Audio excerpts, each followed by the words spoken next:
just got my fastest time. No big deal though. What was it? 17 seconds. What? Oh my gosh. Oh, set the no. time to beat here. It I'm may not have doing been very luck. well. But Yeah, it may have been luck. Yeah, it may. Oh man, now I'm feeling bad. you didn't talk to your car enough. Nah, you're right. Yeah, you know what? I Gotta should have meditate. meditated. Yeah.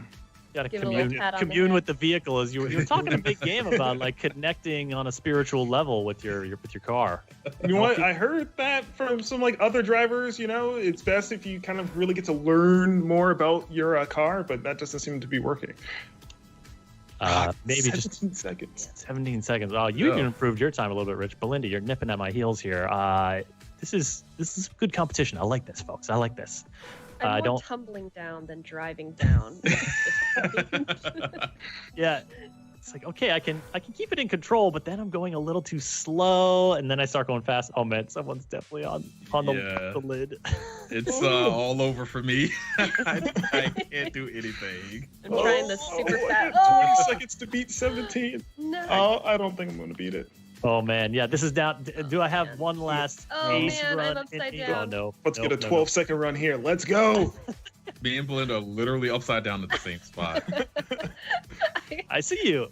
Five I- Keep seconds. restarting the checkpoint. Still Oh, not nice. no. I don't know how you got 17 seconds, Fred. Like, Oh, Fred takes the time attack. Nicely done. Dang. Nicely done. All right, now we're gonna mix it up and we're gonna check out some rounds. Let's get into that. Now, rounds is where you race the same track. Everyone starts at the beginning at the same time and finishes. You don't get to like loop it. It's one run, and then you get points based on your placement. And then after a few rounds, I think we've got 3 per track here. Whoever's the point winner wins. Oh gosh. no, you were That's a wall. zooming, That's a dude. wall. That's a wall. That's a tree. That's a Yeah, tree. the trees are much more dangerous on this map. Oh no! Oh no! I Oh, lost. There we go. I like it. I like it. No, don't tree. No, okay, cool. Don't tree. Don't tree. Don't tree, please. Belinda, you were zooming though. I was zooming, but then the trees happened. I All tried right. to cut through the dirt, and that didn't end well. The cut through the dirt. Yeah, I feel like Trackmania. If you're gonna take a shortcut, you better be airborne or something, right? Yeah. Otherwise, you're scrubbing speed off badly. That you All have right. complete control. Ah, the wall, man. I mean, I'm consistently fast as long as the track is just going in a straight line. Yeah. Which works for me, dude. It's Not mutual. really the Oh, Trackmania I vibe. cut through. I cut through. I cut through. I cut through. That mantle is all yours, Fred. Yes. See, I think I'm figuring out what happened. The previous round, I talked to my car about going fast. Going fast and not necessarily managing the bumps. Now, you know, the car's just like, oh, we want to go fast now, and I'm like, yeah. Yeah, you gotta go fast. Gotta go Rich fast. is out to a commanding lead Yeah, here. he's got a lot of points up there. I don't 20 understand what's points. going on. I gotta. What's going on is that you are losing. I'm never making that turn. I don't No! know how you make that Oh, turn. that's it. Oh, cut through. It's like one false move. All right, Fred, I see you. There we go. I'm not too worried though, because That's true. I don't know if I can Got the actually points? catch up. Got the Okay. points. right now. you got 10 points, Fred. So, All right, let's Enjoy see. them. What do we got? Rich up top with the 26. Oh, Fred in second with the 19. Then it's me and then Belinda. And shout out to Anthony, who's in our spectator seat. He's showing you the action. And we're going to switch it up now and get onto another match here. Another rounds. Rich, coming for you. Now it's time to tangle with a little bit of the more, I don't know, challenging is the right word, but kind of mix it up elements of Trackmania, such as right from the start, we get this crazy move. yeah, I was flying. Don't fly over the edge. Oh, you all instead ran right in front of me. Oh, it's terrible. Usually no. I fly over the Nice edge, so start. I'm already doing well. You mean nice start? I'm loving this start. It's so Oh, good. Fred, you're Why- so fast. Why are you zooming like this? So fast. How? How is everyone so fast? I don't Oh no! understand. Oh, I went up too high on the wall. Oh, okay, recovered. That was a pretty slick, actually, bounce off the wall. I mean, This is where it Made all it. falls apart. not great for Oh, my here's time. the drift. Yep. Turn right to go left, turn right to go left. I don't like that at all. It's like unmanageable. This huge ice wall, you mean? I think The it's kind of fun. giant ice wall. Oh, No, what? no. Oh, gotcha. Trick is you just Smoked don't me at the slow end. down It at all. did. Ooh, Fred Yeah, out Fred- to the early lead. Nice. Yeah, Fred, I'm gonna need you to hit one of those pillars. All right, I got you. Got you right here. No problem. Happy to apply. Very considerate of you, Fred. All right, you can tell when I'm making not a great maneuver by when my voice. Oh, Rich, Oh, hold man. on, where you going? The Beep, pillar beep. cursed. The cursed pillar. First pillar. Yeah, the thing, it's that thing where like if you end up you want to look at them so that you know where they are and can avoid them, but if you look too long, you end up focusing on them, Yeah. and then it draws you inexorably in. Hi. I don't appreciate that, Rich. I don't All right. appreciate that. All right, yeah. True. Ooh, all right. Well, as Belinda and I battle it out for third, it's Fred and Richard at the top. Oh no, I didn't start quick. She's good at this. Got him. At the top, battling for that top spot here in our second round competition. Who's gonna Obviously, hit the stakes are high. Oh gosh, I messed up. Oh, the no. pillar. I made it. It might be all over. Oh, wow. no. Oh my goodness. How I don't know what's happening because you guys are behind me. Oh, the grass got me that time. Grass is also bad. Easy All these now. terrains. I just went so high in the air. No. Woo. I do not have the juice to make it across this terrain. Belinda. There we go. I'll give this one to Rich. I'll give this one to I am mean, in the cactus also- lands. I should You have also gave the previous one to me too. Yeah, you asked nicely, so True. Yeah. Got Chris out of third. Not a All that great matters. round for me. All right, let's go to our third and final map here and settle who the real champion is. It's going to Coming be for ya. Richard. All right, well, we're coming into the final rounds match now. The final track. Fred, you have been a contender for the number one spot here, but so far Richard's been getting the best of you. What's your approach to this track?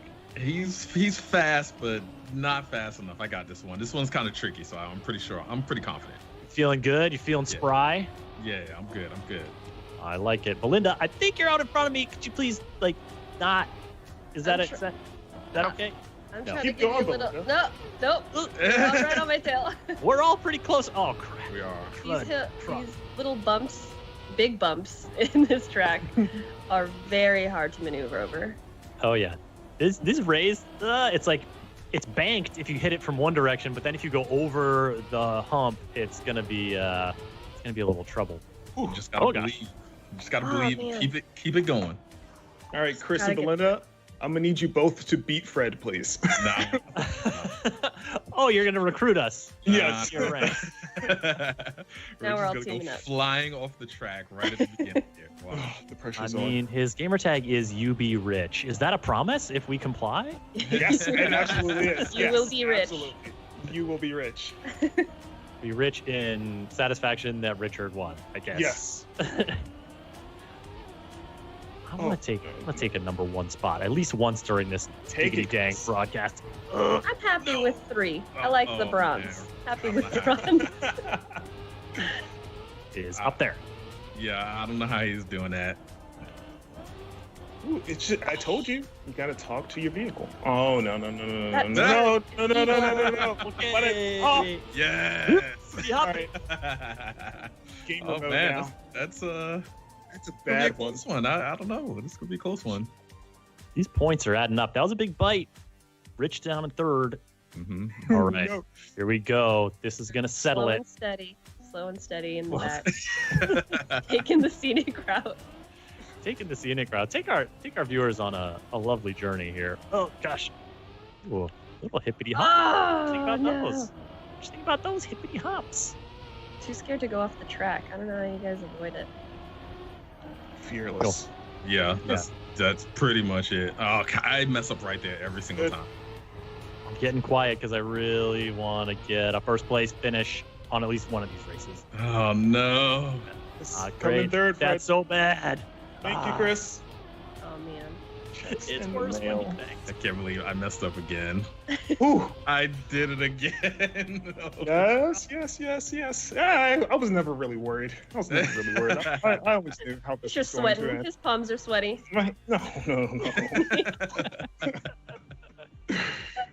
Oh, I don't like live that. ranking there. Rich wins the match. GG. GG. GG's. Nicely done. All right, folks, that's going to bring our little Let's Play kind of competitive segment here to an end. I want to thank y'all for participating. Belinda, nice work out there. I tried. I just love the scenery. I was just taking my time.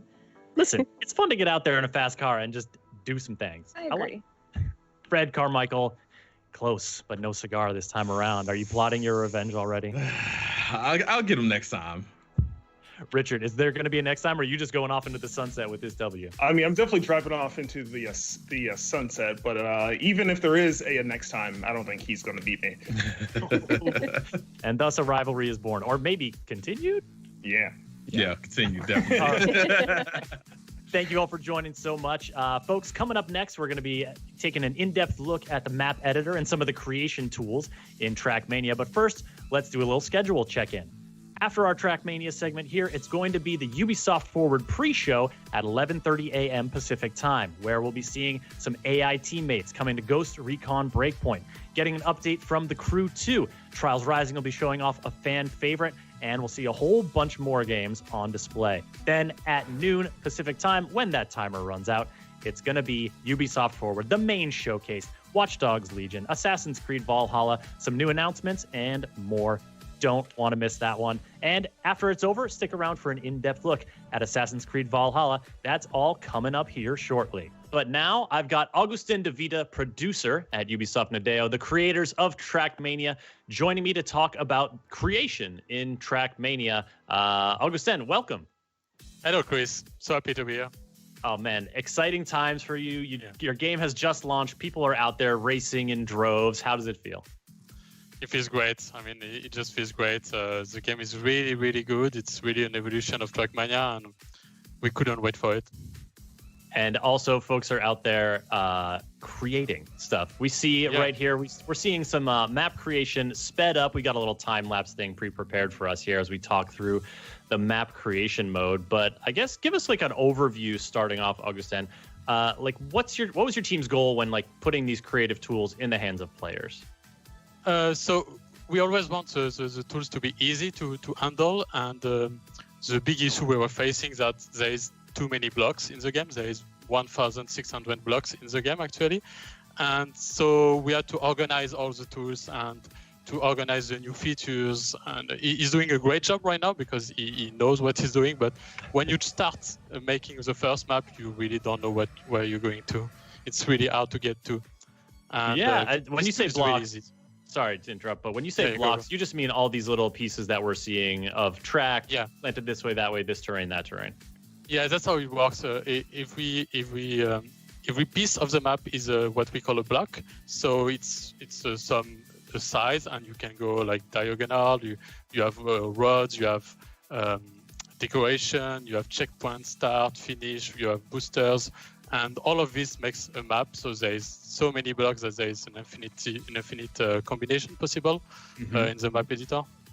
And there's also trees, as I know from personal experience. Yeah, you can get into them pretty quickly in the game. So we're seeing here the player's not just sort of creating the map. They're also like, okay, I added a little bit, now I'm testing a little bit, now I'm adding a little bit. That testing is kind of like the immediate feedback on, is this working? Is it not? Is this the feel I like? Is it not? Yeah, you always have to test what you're doing just to see if the curve is right, if the speed is right. And we added some tools for that. So, for example, when you test and then you come back to the game, you have your ghost to see what was your speed at this time and to try to reproduce or to do better than him. So you can try every part of the game and get really good in really good map for the players. Interesting. Okay, so when you're starting out, obviously we're seeing someone with some map creation skills. But when players are starting out, are there some tools to help them out? Is it pretty? What do you recommend in terms of like, okay, when you're starting out, just try to make like a simple shape, or try to just put in a sick jump, and that's good. Yeah, well, in the free version of Trackmania, there is what we call a simple editor. So there is a simple editor and advanced editor. What we're seeing now is the advanced editor, so with all the tools, all the blocks. And the simple editor is like a best of blocks. So the blocks you need to do like a simple track, but a good one. You can at least make a good one. And I recommend to start with this. And then after you can get to the advanced editor and make crazy stuff like he's doing right now. Nice. Now, is that advanced editor pretty akin to what the Trackmania team uses to create the actual tracks in the game? Yeah, it's exactly the tool that we are using every day to make the track. Every tool we put in the game, we give it to the player as well, so they can make the same track as us. Nice. So you can challenge people to beat you at your own game a little bit? Yeah, and sometimes they're better than us. They do tracks that amaze us. I mean, I played some tracks that I always remember because it was so great. Well, that's when you hire them for the team, right? Yeah, it happened. We hire a lot. Well, the guy doing the video right now he used to be a player and he's still a player, and now he's working with us. And we always have like pro players coming into the team and designers and level designers. That's very cool. So, I mean, we're talking here about the Trackmania community then. There are people out there going to be creating these tracks. If they're creating the tracks, they want people to race on them. How do they get folks in the seats, to race on their track? It's really simple with the next Trackmania, because now once you're done with your track, you can just put it out there on what we call a server review, a map review server, and they can, like, everybody can come up and test your tracks. They can rate your tracks, and when they rate it, they give it, for example, 5 stars. Afterwards, if your track is good for the players and we decide it's good, we're going to add it at what we call track of the day, which is like the front page of the game, and everyone is going to play it for sure. Every day there is a new track made by the players. Nice. And so there is also that like server where can any player just kind of go in and be like, let me see what new creations people have today, and then rate them. So if that's your thing, if you're looking maybe for inspiration or just looking to try some wacky new tracks, that's a spot people can go. That's why I do. I always go to this server like every day and try new maps, even if nobody is like pushing a map right now. There is always maps pushed earlier in the day, so there is always tracks to test and new tracks to test. It's really great. Nice. And so if you get that, so you get your track in there, you get enough stars, get considered by the team, and you select them as a track of the day, then people are racing it, and there's some incentives for people to get on that track as well, right? Yeah, every day there will be what we call a competition, a daily competition on this new track at 7 p.m. CEST, and this competition rewards with what we call trophies, and those trophies gives you like a rank in a global rank in Trackmania. So every day you have to come, if you want to come to compete on this track, and then you earn trophies and you get better in the game, and you can rank up in the global ranking of the game. Ah, nice. And speaking of competition, we are going to be seeing some of the top community racers take on this very track here in just a few moments, folks, in our next segment. Right now, we're talking with Augustin about creation in Trackmania. And so far, we focused on the map editor, the track creator that we're seeing in kind of a time-lapse fast forward here.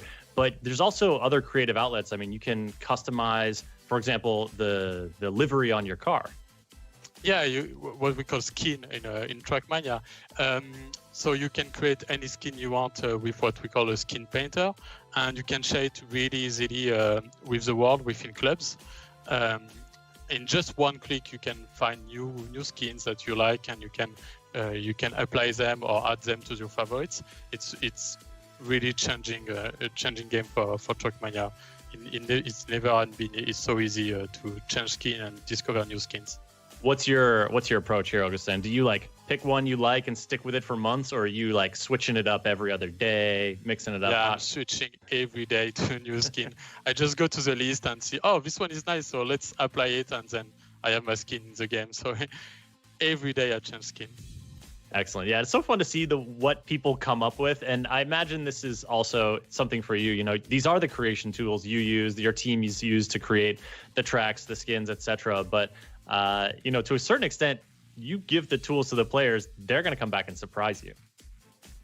Yeah, they're always like surprising us with really great new invention. I mean, they can create mod as well, game mods. So they're going to create new things every day, and every day it's blowing us. And one of the things that I have really enjoyed, you know, even when not playing Trackmania, is seeing some of the like highlight reels people put together, because as we'll see a little bit later on, and as you folks who know Trackmania know very well, Trackmania tracks can get pretty wild, and the kind of precision, the like just like excellent slick like drift precision that people can display looks really cool, and you have some in-game tools to help people showcase that stuff. Yeah, on every track you can save your replay, and then you can use it to make your own videos. So this tool is as well as the tools that we're using to make trailers, and at the same time players can make their trailers. They can add up, I don't know, 1,000 cars on the same track to do like a wave, what we call a 1K project. And it's really cool to see what they can do with that, because they can change the light, they can change the skins, they can change the color, they can display text in the editor, and it's really, really great. Well, there we have our completed track. Don't forget to save your tracks when you're creating them, folks. And we'll be taking a look at this. There's an autosave. Excellent. Yeah. Augustin, you put a lot of people's hearts at ease just then. We'll be taking a look at that track in action in just a few moments here. But Augustin, before I let you go, I wanted to touch base on just kind of again that community aspect of, you know, how do people find these creations? What's a great way? Like there's the club system that sort of allows people to connect to different clubs of friends, or maybe this club focuses on certain types of races, and et cetera, et cetera. Just give us an idea of how people are going to share these creations and discover people's creations. Yeah, so in the game there is what we call clubs, and you can create or join any clubs you want, private, public, with friends, for example, or just a streaming community within a club. And within those clubs, you can share skins, you can share maps, you can create what we call a campaign, which is the same tool we're using to create our own campaigns with 25 maps. And you can create also events, so people can gather around and use the same skin, for example, have a club tag, and compete within each other on leaderboards, and share everything they can. They can also share videos, for example. It's really Excellent. Great. Well, it sounds like there's lots of tools for folks to get creative, to share those creations, to discover new stuff, in addition to just racing and trying to beat the tires off of each other. Yeah. Excellent. Augustin, thank you so much for joining us to talk a little bit more about Trackmania. Folks, remember, Trackmania is available now. Download and play it for free on the Epic Games Store and on Uplay. Augustin, thank you for joining us, and congrats. Yeah, thank you. It's been great. All right, folks, we've got some competitive play coming up here just shortly, but first, another schedule reminder of the order of events today. Our Trackmania showcase continues until about 11:30 Pacific time. Then it's the Ubisoft Forward pre-show. We'll be taking a look at AI teammates in Ghost Recon Breakpoint, getting updates for the Crew 2, hearing from Trials Rising about a special new track for fans who like long rides, and a bunch more. Then at noon Pacific time, it's the main event, Ubisoft Forward, with Watch Dogs Legion, Assassin's Creed Valhalla, and more from Ubisoft's upcoming lineup of games. Stick around immediately following the show for a deeper look at Assassin's Creed Valhalla. And for now, it's back to the track. Joining me now is Omar Ben Abdallah, live producer at Ubisoft Nadeo, to talk about all the ways that Trackmania can get a little more competitive. Omar, how's it going, man? Pretty good, and you? How are you doing? I'm doing good. I'm excited to see some skills. I mean, not that we had no skills earlier. This is a whole different level, right? Because these are some of the top racers in the community. Yeah, what we did basically is invite the 6 or 7, I think, best players of the closed alpha we organized, and we'll be seeing them racing in rounds mode, so they all start at the same time, and the fastest guy win. All right, who's your money on here at the outset? I'll just take the easy pick and go with Shorty since he won that round. There he is. He's there, top of the pops right there. Yeah. And keen-eyed viewers will note this is the track we just saw being created, and actually fifth place player, I think, in that round is the one.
Against yourself or against your favorite streamer, against your friends. So yeah, quite a lot of possibility to get better at Trackmania. Nice. So I like the streamer touch because then if you're watching them in the chat, say like you can kind of see when they've laid down the time and then go take yourself to the track and see how you stack up. That's good. Like that's a feature we love at the studio because you can compare yourself against someone you would love to play against and maybe beat him and be happy with that. Excellent. Shout out to Tona, who did take that second win on the track of his own creation. Nicely done. So we're on to a new track here, and see, that's the kind of move that when I'm flying really out over the over Oblivion. We all did.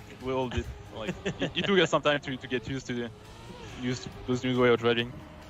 Yeah, and so these folks have played a little bit already, but in terms of what they're seeing, what competitive players are seeing in Trackmania, what's kind of some stuff that's going to be a little bit, oh my goodness, no way. That's scary. It's okay, that's only the warm-up. It's only the warm-up. Yeah. No wonder they're sending it. No wonder. Yeah. In terms of like, okay, so you've done your sort of like, you've done your solo competition. You want to like maybe compete with players on a broader scale, seek out folks who race around the same time as you. Like, what are some good ways to do that? Well, what we have currently on the game will be daily cups, which is something completely new for Trackmania, where you'll be able to compete against every player in the world which wants to participate every day at 7 p.m. European time, and basically you'll be able to see how good you are on the track of the day and compete against everyone in the world and see how good you are against each other. Then obviously you have the Nations League, which will happen each week, where you'll be able to represent your country and see which country is the best basically each week on the game. And then the Open Grand League, which is a great way to feel the pressure of the professional players because you'll be playing on the same maps and the same format as the Grand League. So you'll be basically living the experience of a professional player by playing the Grand League. And maybe if you get good, maybe at some point you'll be joining the Grand League and play against the 16 best players in the world. Oh my goodness! Well, we see Grand League plastered all over this track here. That's the sort of highest level of Trackmania esport.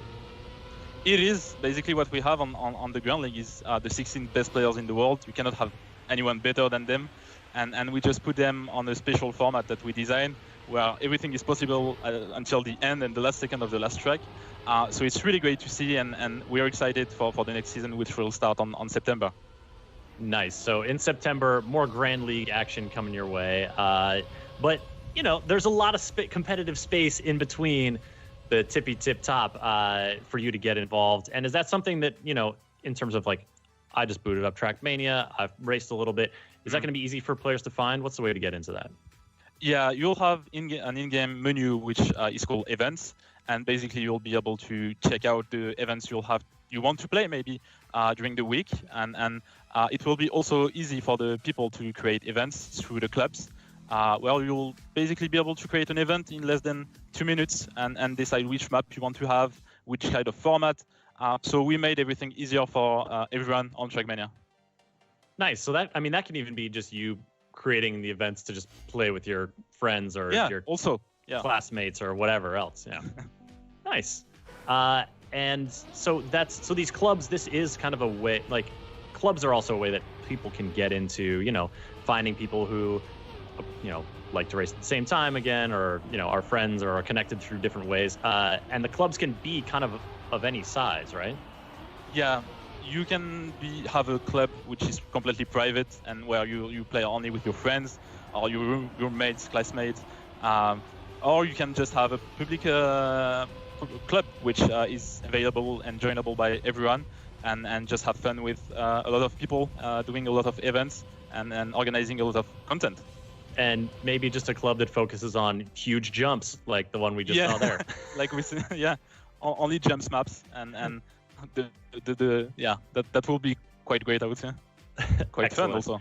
This is a pretty close match. Actually, the we top have leader only has a few match. points ahead, so I like it. Thanks for recruiting these folks into the action here, to give us a look at some real speedy, real tight turns. Yeah, you can see how good they are by their drifts and how well they know the maps, obviously, since they've been playing the alpha for, I think, a bit more than two or 3 months now. So they're getting used to the game, and they're playing really good compared to what we do.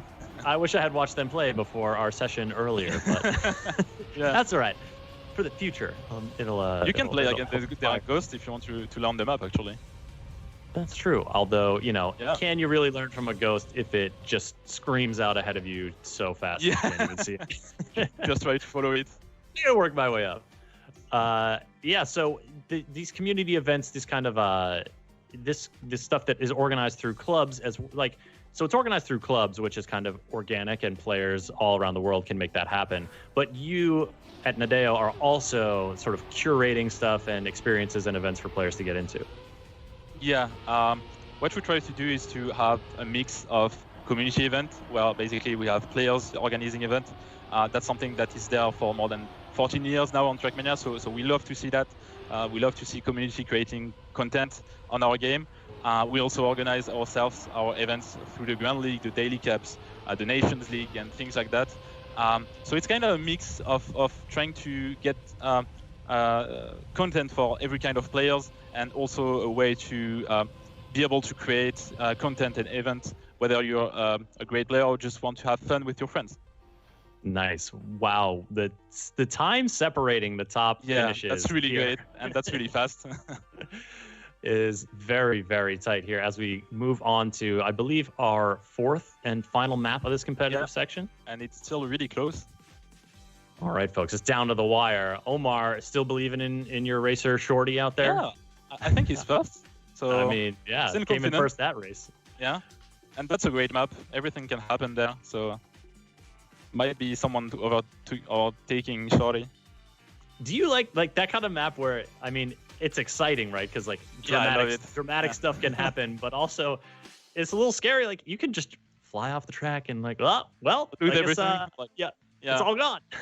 you can go from first to last basically by doing one mistake and one short mistake. So that's pretty exciting for the spectators. It's not that fun for the players, obviously, because you don't want to lose everything on one turn. But yeah, that's how you handle pressure on Trackmania. Yeah, at some point, fun becomes it's the thrill. You're risking a lot more for the bigger payoff, right?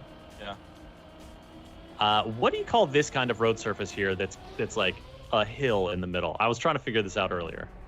Actually, we do have a name, but I don't like to use it. I just let people call it as they want. I'm calling it a different way in French, obviously. Sure, of course, yeah. Basically, everyone can name the road as they want, and there's many ways to say select the road we are seeing right now. The language of racing. It takes many forms. Yeah. All right, so we're watching the competition play out here. Once people, Trackmania is out now, free to download and play. What would you recommend in terms of okay, I just want to get into the competition against other folks. I want to challenge myself right out of the gate. What's the best way to get that started? To be quite honest, the best thing will be to play the Daily Cup, because you'll be facing players from all around the world on a track that is known only each day. So the track of the day map. So you'll be able to see how good you are against other people, and you can do that every day. So you can maybe see your progression on the whole week, and maybe at the end of the week you'll be able to beat people that you wouldn't even think about on the early state of the week. I like that. I like that kind of like, because a lot about kind of competition is that progression and the sense of moving up in the rankings, but also of like this person is always the one who I see a few places ahead of me. Like you're chasing them, you want to track them down. Now this is our last race. Is that right? Yeah, last round, and Shorty is second, so I have quite some pressure, to be quite honest. The pressure is on. They're coming around these not quite slalom, but he's in there. Oh, yeah. Yep, coming up around this big, it's like S turn. He's still first. I believe in him.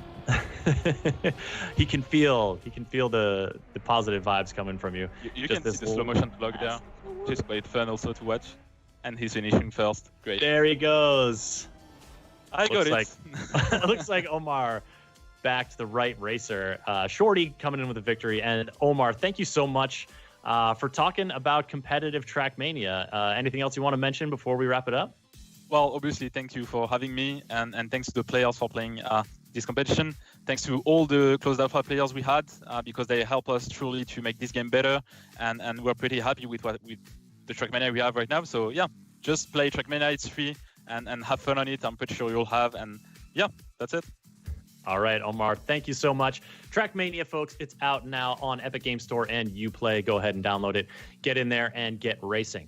Now, our time with Trackmania is coming to a close, and it's on to the next show. Ubisoft Forward pre-show is starting momentarily. We're going to take a look at Ghost Recon Breakpoint, The Crew 2, Trials Rising, new stuff coming from all these games. You're not going to want to miss it. And then when the countdown timer hits 0, it's Ubisoft Forward, the big showcase of the latest and greatest upcoming games from Ubisoft, followed by an in-depth look at Assassin's Creed Valhalla.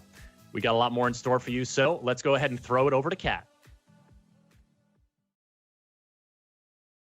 Thank you, Chris, and hello, everyone, and welcome to the Ubisoft Forward pre-show. The main event will be starting in just 30 minutes and will feature news from our unreleased games, including Watch Dogs Legion, Assassin's Creed Valhalla, Hyperscape, and more.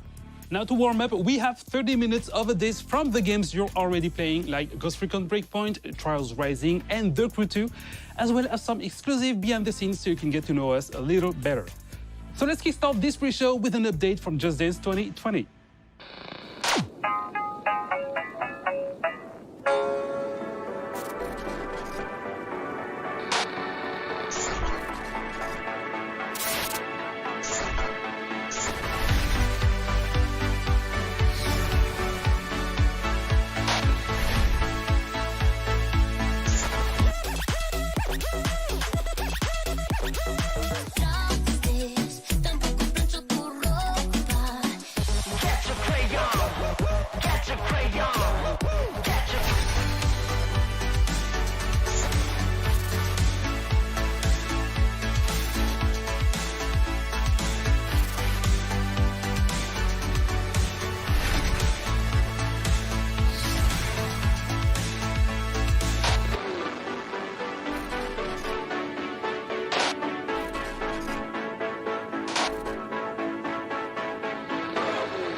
If you're a Just Dance fan and want to win some cool swag, head over to the Just Dance website for all the details.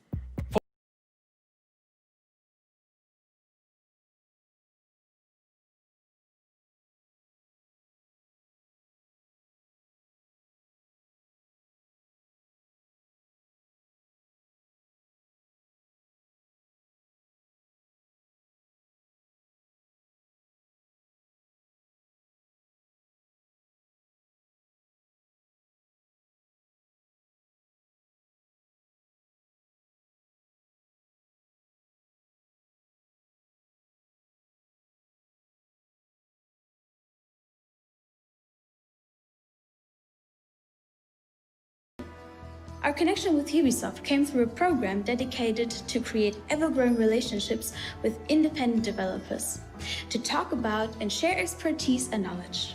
We work together in mutual respect, which we much appreciated. We're working on the Curious Expedition 2, which is the sequel to our expedition simulation game. This time, the game is set in Paris in 1899, during the World Expo when the Eiffel Tower was built.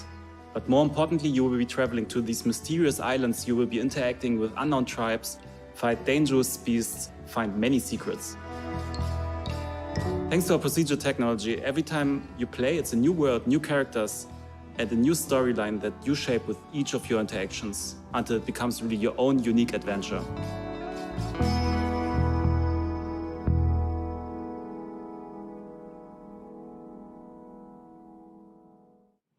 And we will have more indie guests coming up later in the pre-show, so stick around. Now, a while ago, Ubisoft released its very first live-action TV show on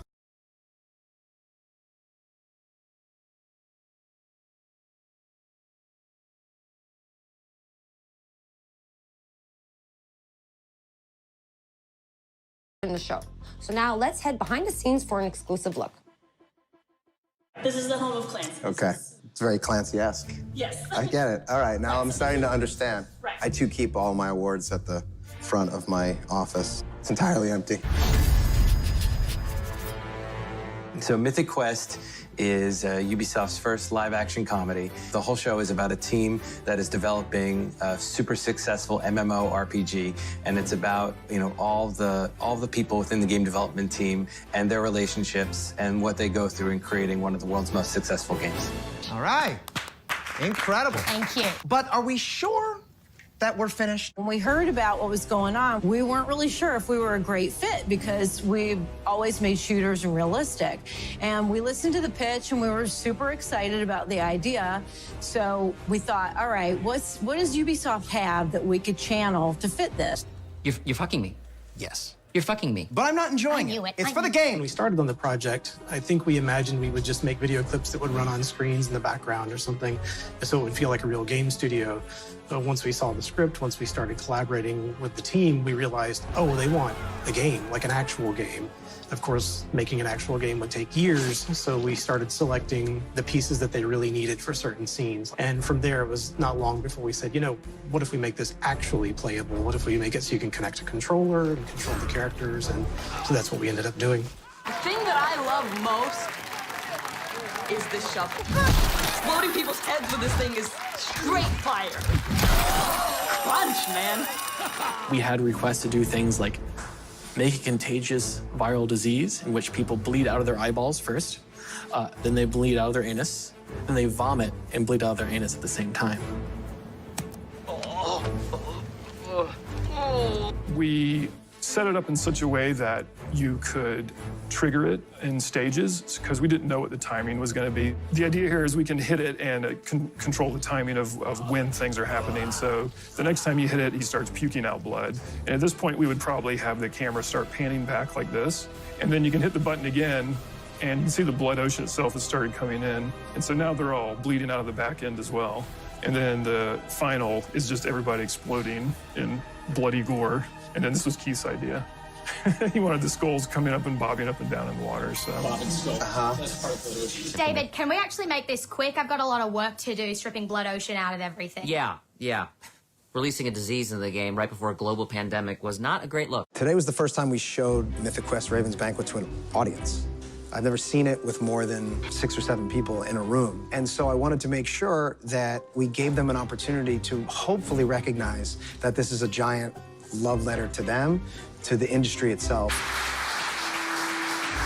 I was a little nervous, I gotta be honest. I thought it was gonna be a little cringy, but it was fantastic. I thought there was a lot of truth and in the humor. It's about time that we had a show about our industry. You could tell when the audience was laughing, when they really hit something that felt like the game industry. I think it's brilliant.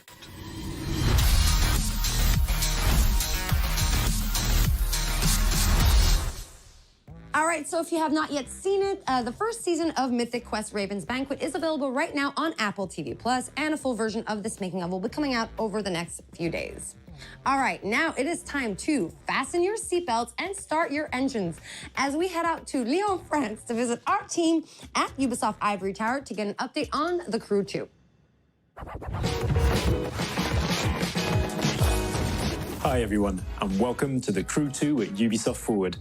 My name's James Reese, I'm a community developer here at Ivory Tower, and I'll be your host for this quick glimpse into all the exciting things we have going on over the next few weeks. It's been 2 years already since launch, with 6 major updates and hundreds of vehicles under our belt. And our latest update, Summer in Hollywood, only went live a few days ago. Let's have a look.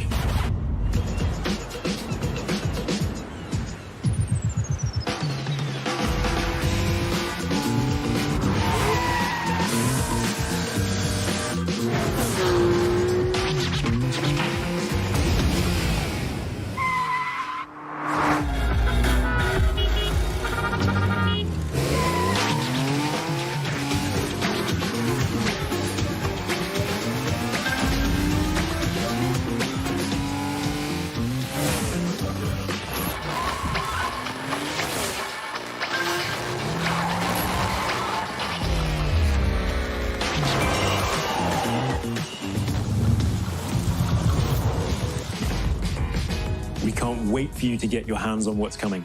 There have been a few speed bumps along the way, but over the past 2 years, you, the community, have made the Crew 2 a motorsports playground where all players are welcome and where anything is possible.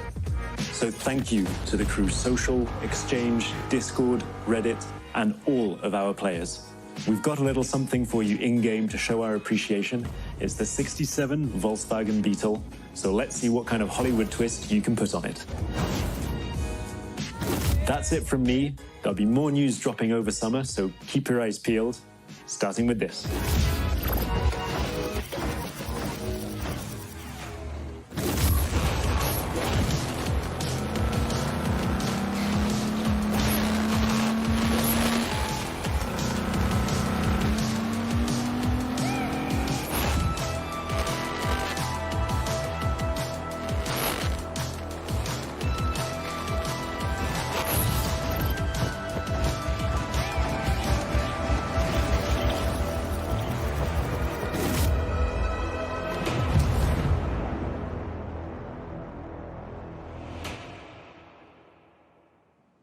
In case you missed it, make sure to boot up the game right now to unlock the amazing 69 Volkswagen Beetle that was just shown in the video, and stay tuned in the near future for more info about year 3 of the Crew 2.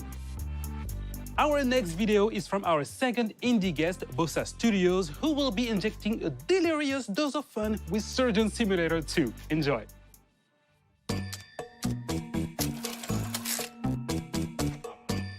Hi, I'm Nate from Bossa Studios, and I'm a senior game designer on the upcoming Surgeon Simulator 2. So at Bossa, we're always keen to share game development knowledge, and Ubisoft has been a fantastic partner in this. They deliver lectures on procedural content development and player science. And in turn, we shared with them the ideation processes that we use to develop initial ideas into living, breathing games. Which brings me on to Surgeon Simulator 2. We've really doubled down on the physics-based pandemonium that the series is notorious for. And we've pretty much expanded on every other aspect of the game as well. So this time around, you're no longer just a floating hand confined to the operating table. You're actually a full first-person surgeon with an entire medical facility to explore. And in addition to the levels that you'll find in story mode, you'll now be able to create your own unique levels and experiences using Bossa Labs creation mode. So it's a really easy to use, intuitive set of tools that allows players to create either on their own or in online multiplayer with up to 3 friends. Everything players create can then be uploaded and shared with the community, and here surgery really is just the tip of the iceberg. During our closed alpha period, we've seen players create all sorts of amazing stuff, from bowling alleys to space stations, pirate ships to horror-themed escape rooms, and this is before the game is even released. So we absolutely cannot wait to see what players create when we launch the game this coming August. And in fact, if you pre-order Surgeon Simulator 2, you can receive exclusive closed beta access.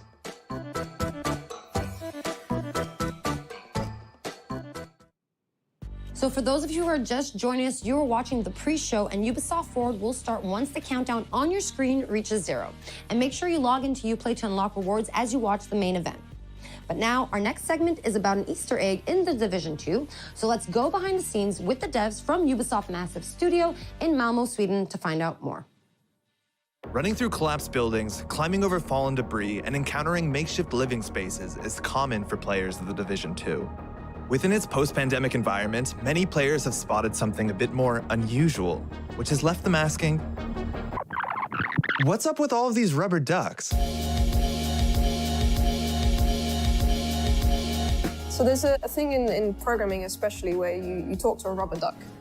and it's a way to solve your problems. If you talk to a rubber duck and you just say things out loud, it helps. One of our artists decided to take this to another level, and he used the rubber duck scaled up to like a ginormous scale and put it in the level just to remind him to do something. And it sat there for a while, and the rest of us kind of really loved this giant rubber duck sitting there for so long. We decided to put little memorials to it across the world. What started off as little memorials, and then we started adding stories to them. So there's one where these two ducks are sitting on a bench having a date together, and there's another one somewhere where he's sitting with an umbrella hiding from the rain. The idea of the ducks is similar to the rest of our storytelling, where we're trying to add some hope into the world. Because you're coming in as a Division agent to try and save what you can and rebuild, but you need to know there's something there to save. So having bits of happiness lets you know like it's still worth saving for these little happy moments. One shrine in particular became a beloved fan favorite, showing up multiple times across YouTube and Reddit. So, Karen, how was your day?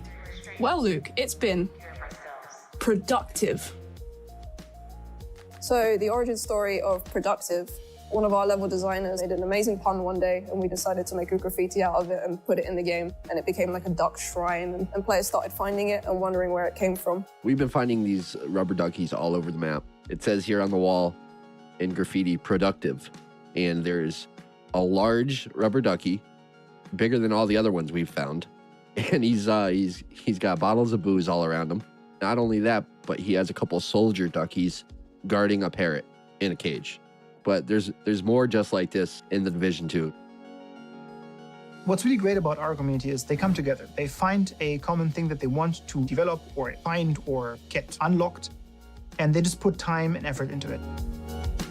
We don't put them in easy to find places. So that means players are genuinely, hopefully enjoying just exploring the environment and finding all these little Easter eggs we've hidden around. And also not the Easter eggs, just the main part of the game and all the storytelling we put into it. I haven't found all of them. I don't know exactly how many there are, but they haven't found all of the ducks yet. Encouraged by the community's response to the ducks, developers recently hid another secret in the game and made it the focal point of an all-new community challenge. We actually put Tommy the teddy bear into the game. So Tommy the teddy bear is a trauma teddy mentioned in a lot of lore, but the bear itself actually was not in the game. With episode 3, we put a bunch of them into the world, actually opened up an Easter egg hunt for him specifically. It's a nice little exciting moment when you kind of open Reddit and you see someone's found the thing that you kind of just snuck in under the radar and no one really knows about it. And some of the players are really clever. There's some hard Easter eggs that some of the level designers and gameplay designers have put in, and people have managed to solve it with no help whatsoever. Gamers are smart. So now that you know, be on the lookout for both the ducks and teddy bears next time you boot up the Division 2. We now have our final indie guest, Thunder Lotus Games, who were the 2017 winner of the indie series that took place in Montreal. So let's find out more about the beautiful coziness of Spiritfarer in this next video. Hey everybody, I'm Rodrigue, marketeer at Thunder Lotus. We're an indie studio based out of Montreal, Canada, and makers of the games Jotun, Sundered, and our new game Spiritfarer, which is due out later this year. For the past 6 years, we've tried to make AAA quality games with a hand-drawn indie heart. Hitting a quality standard consistently in game dev is a huge challenge. There's so much trial and error on the path, and during the Sundered production, we were lucky enough to have the Ubisoft Entrepreneurs program in our corner to help us reach our goals. As co-winners of the Ubisoft Indie Series in 2017, we received not only generous funding, but also crucial mentorship and access to the Ubisoft testing facilities. So we're grateful to Ubisoft for their support and helping us make what would become our biggest success to date. We've taken that experience with us onto what is our most ambitious production yet, and that's Spiritfarer, which we're calling a cozy management game about dying.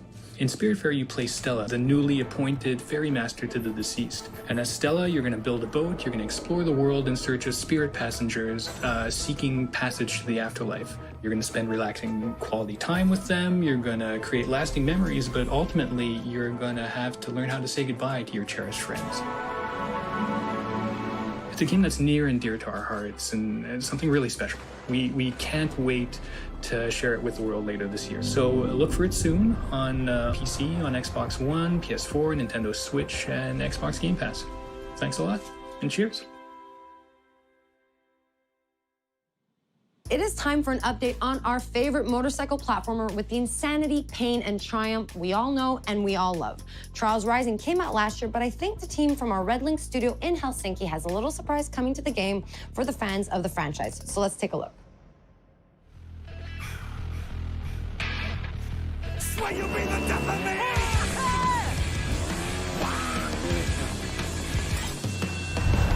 Hi, we're here today to introduce you to an exciting new endurance challenge coming to Trials Rising.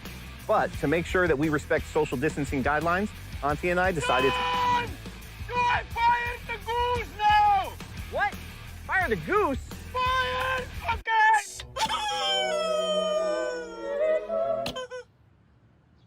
Okay! Okay. Ladies and gentlemen, welcome back to the Gigatrack.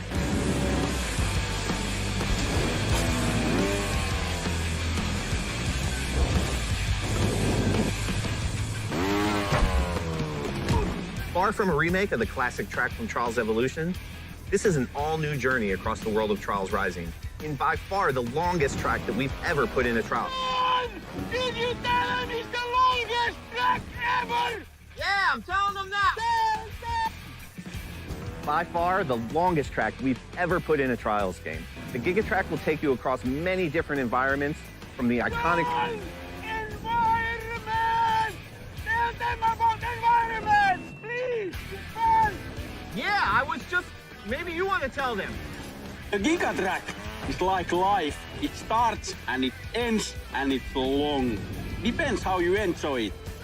And also one secret thing. 4 tells transfer to 1. Prepare for the ultimate test of Trials endurance. Gigatrack releases this Thursday, July 16th for the low price of... If you tell them it's free! You heard that right, riders. Gigatrack will be available for free to all Trials Rising players when it releases this Thursday.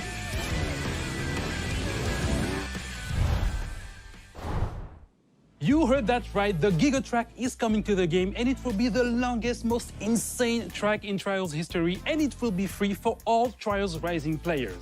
Now for our last game update, the Ghost Recon Breakpoint team is ready to share some details on their upcoming updates.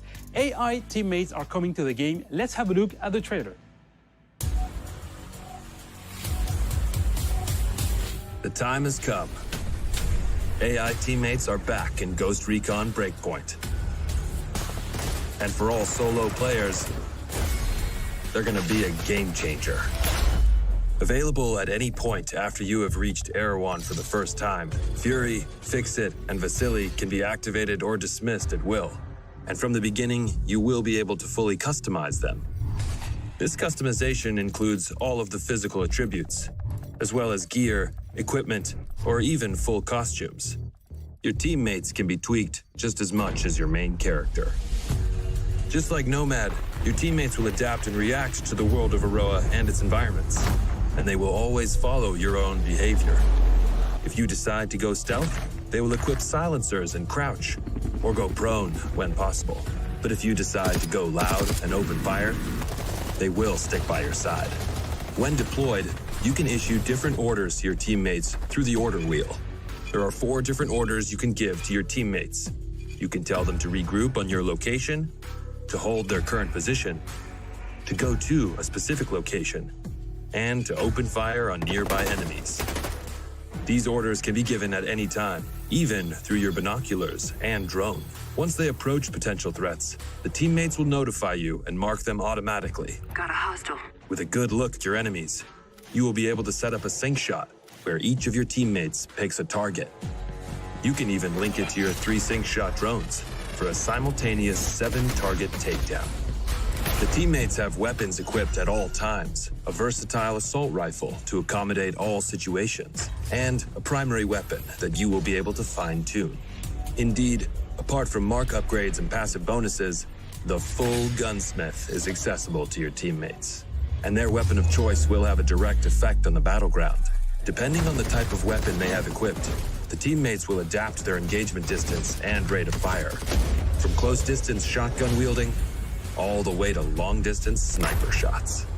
Of course, if you get taken down, your teammates' priority will be to try and rescue you. To achieve that, they will first focus their fire on the surrounding enemies before getting to you. And they will expect the same from you, especially as you will be able to carry them to safety if the situation requires it. Finally, the teammates will also be your best allies in any vehicle, especially on the road and during high-stake pursuits. The teammates will be available for all solo Ghost Recon Breakpoint players on July 15th, and we cannot wait to see your reactions. We'll see you on the battlefield, Ghosts.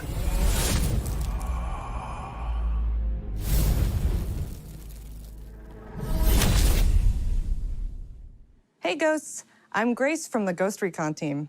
As you've just seen, the AI teammates are finally landing in Ghost Recon Breakpoint with our next major update on July 15th. Alongside the AI teammates, this update comes with a ton of new content, including a gunsmith upgrade, new PvP content, quality of life updates, and more. You will be able to try it all during our next free weekend from July 16th to July 20th. But that's not all. We've got one last thing to show you. Enjoy, and we'll see you on Aroa, Ghosts. To anyone listening, this is Haruhi Ito speaking for the Outcasts.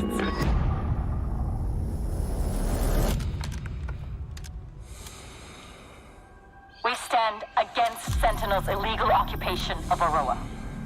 We call on all of Aroa to join us. Separated, Sentinel wins. But united, we cannot be defeated.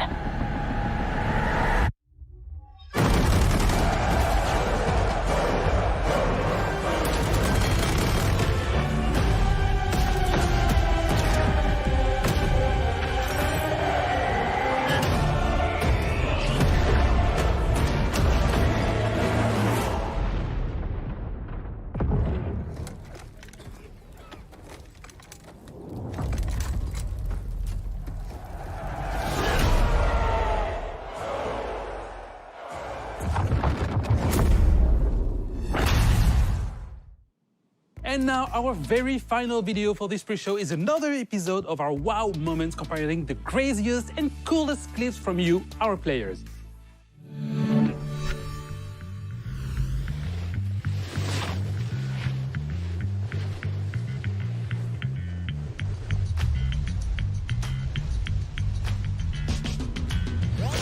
Anyone else want to try to do better than that?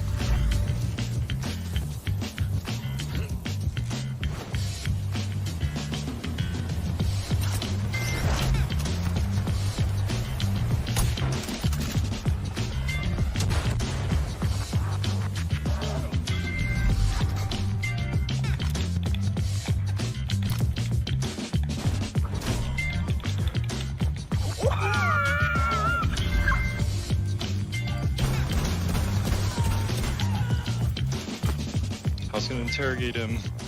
Oh, you can interrogate this guy though. Oh, okay.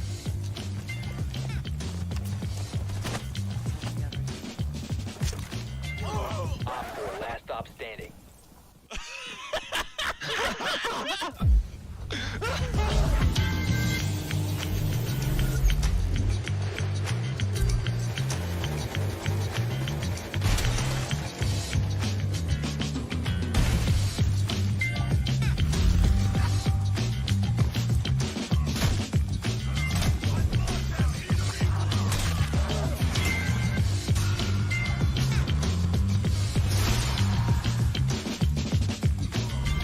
So there's a line that people want me to yell, but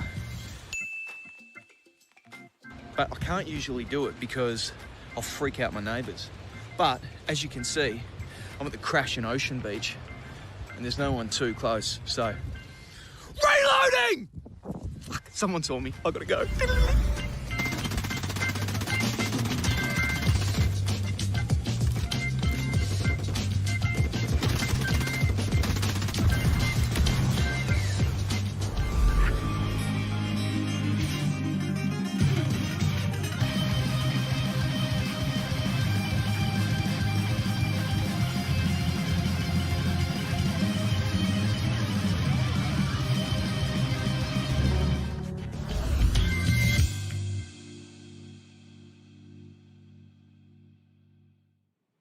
If you also have amazing gameplay segments you captured from our games, spread the joy and submit them on the link displayed on your screen right now.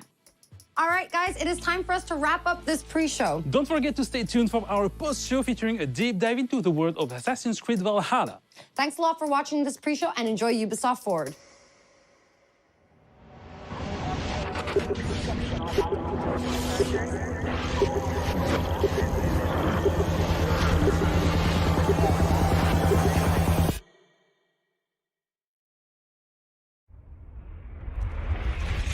This is Ubisoft Forward. This is Ubisoft Forward. Explore our worlds. Meet the devs. See the games. Join us.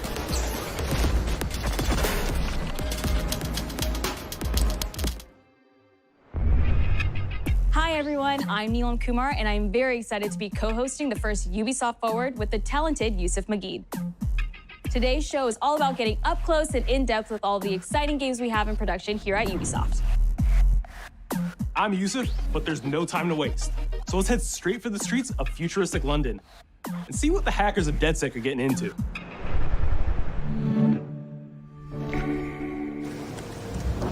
The illegal paintings spreading subversive and hostile messaging over the last few weeks across London are not the work of several people as was originally believed, but the work of an individual.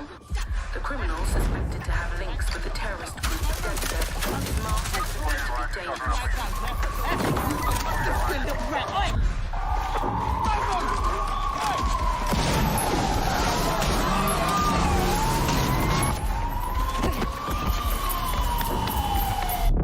Authorities recommend not to approach the individual.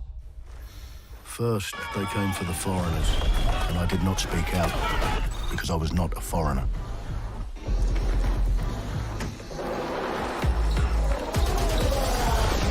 Then they came for the protesters, and I did not speak out because I was not a protester.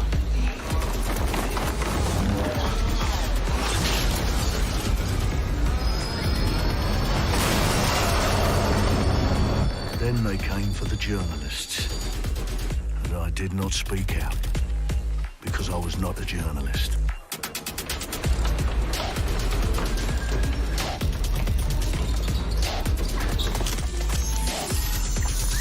And then they came for street artists, but I did not speak out because I am not a street artist.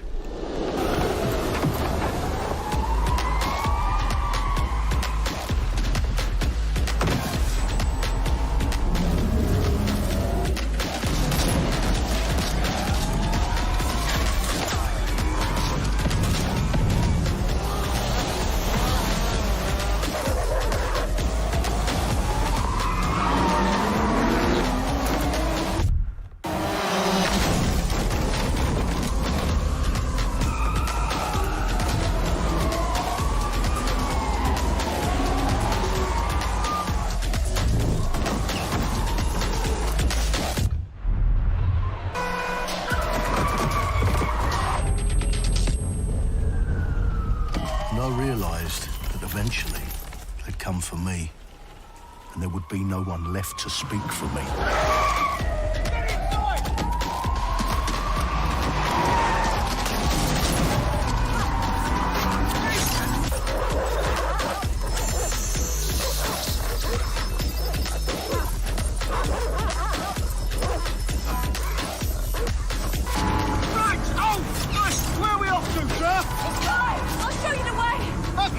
Sorry, miss. Jesus!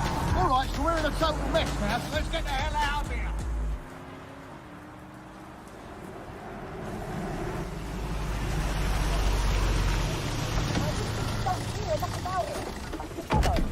And there's nothing more debilitating than that. Right. This way, not to be able to do what you're passionate about. After a long night, London is in chaos. The main arteries through the city are blocked. Hundreds of heavily armed Albion... Well, well, well. Welcome to the Resistance. There's a welcome gift for our new members. But the disappearance of the criminal... You could have told me it was a bloody costume party. Try it on. The new key suspect has been identified as David Ford, a 43-year-old London taxi driver.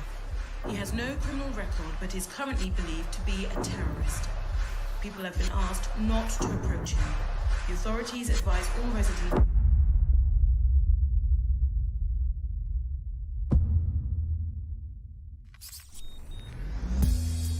I'm Clint Hawking. Clint has been a longtime creative force here at Ubisoft, and now he's bringing this vision to Watch Dogs Legion. So yeah, what we just saw was an amazing short film by the director Alberto Mielgo that was inspired by Watch Dogs Legion and looks at the game and the universe and the characters through his incredible artistic vision and visual style. The city needs a resistance. Like the film, Watch Dogs Legion tells the story of ordinary heroes setting aside their differences in order to come together as a collective and to fight for a positive change. You can literally recruit and play anyone who you see in the open world. You profile people that are interesting to you, you help them with their problem, you play their origin mission. Just help me get some closure and I'll do whatever you want. Sounds like a DedSec problem.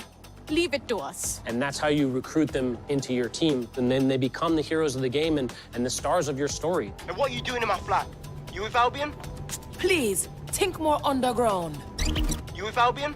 I'm tickled, but think more underground. What, DedSec? Yeah, right, and I'm Che Guevara. You're done. And they make the story not only, unique to them, but unique to you as the player and personal to you because they're, heroes that you've chosen and invested in. What would I say to fans? I guess I'd say, take care of yourselves, stay safe. Welcome to the Resistance. Our London town. A modern metropolis. Built on history and prosperity. Only took 12,000 years to build it up, and one night to tear it all down.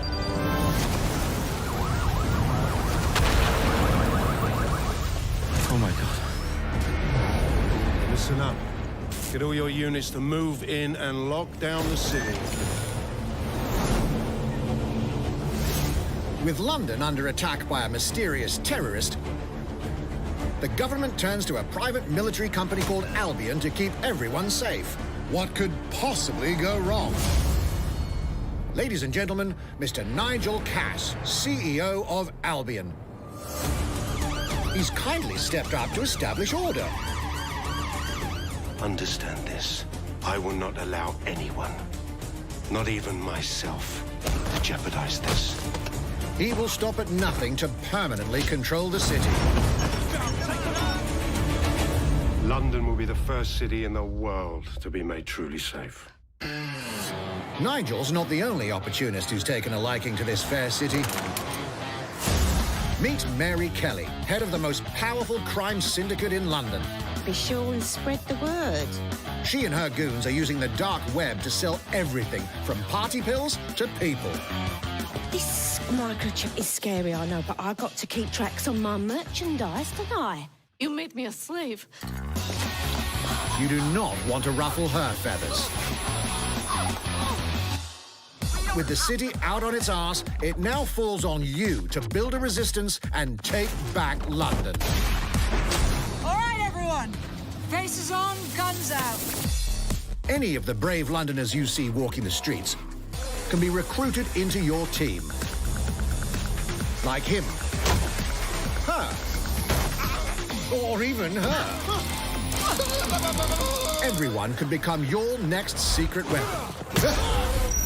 In our first mission, we need to get some dirt on Nigel Cass, and that means breaking into Albion headquarters inside the Tower of London. All the hardy souls you see here are people we have recruited from the streets of London. They all have unique abilities, and you're free to tackle this mission with whoever you like. Dear God, my eyes. Mikey! Zip up, get to work, and let's never talk about this again. Like everyone in DedSec, Arthur can hack pretty much whatever. But as a construction worker, he has a particular set of tools that make him handy. He can even call his own cargo drone.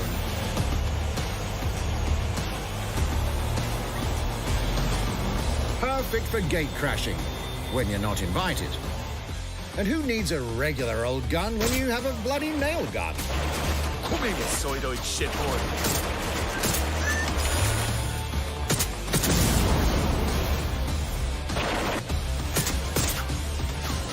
Jesus Christ, what is that thing? Perhaps we could approach this mission differently. If you'd rather keep your distance, we've got you covered. Amy is a drone expert. What have we here? A real tech connoisseur. Hate spiders, but love this one.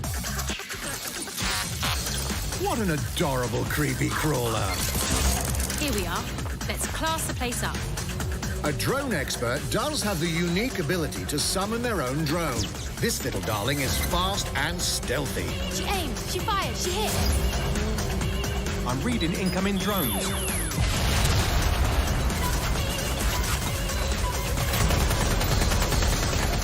She can also hack enemy drones, turning the tide in her favor. And if you are not into direct confrontation, there are more ways than one to get the job done.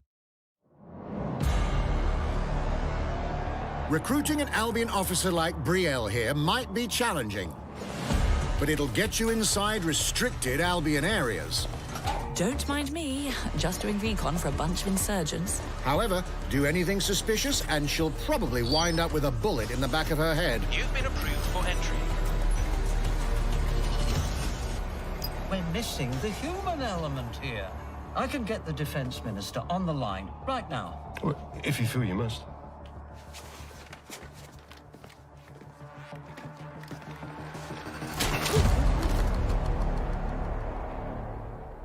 Criminals running our streets, illegals threatening our families, the police commissioner himself, assassinated by terrorists. Well, that seems to be enough evidence. Next up, we're crashing Mary Kelly's organ farming operation and putting a stop to it. That's good. The buyers expect high-quality stuff. And we need a hard nut for this. Impairing our frontal lobe again, are we? Bags, don't disturb me in my natural habitat. Say hello to Mickey. The man lives for his team. That put another hair on my chest. And doesn't mind getting his hands dirty.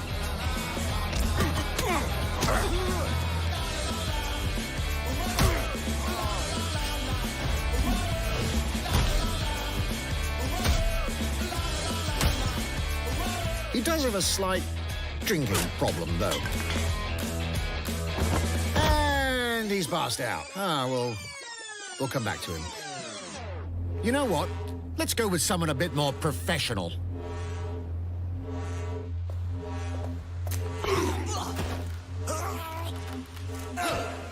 It's almost crass to call him a hitman.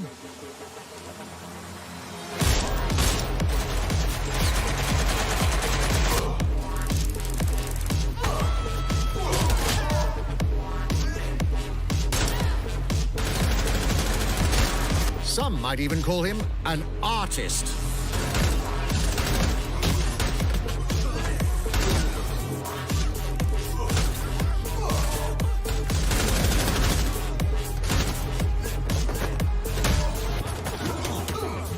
Here's the bastard responsible. Done and dusted. Not bad if I do say so, innit? Not everyone in London is a legendary assassin or a super spy, but everyone can be a hero.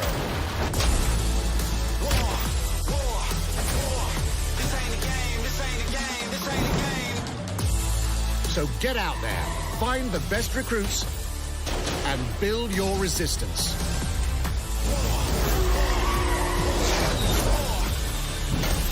It's time to take back London.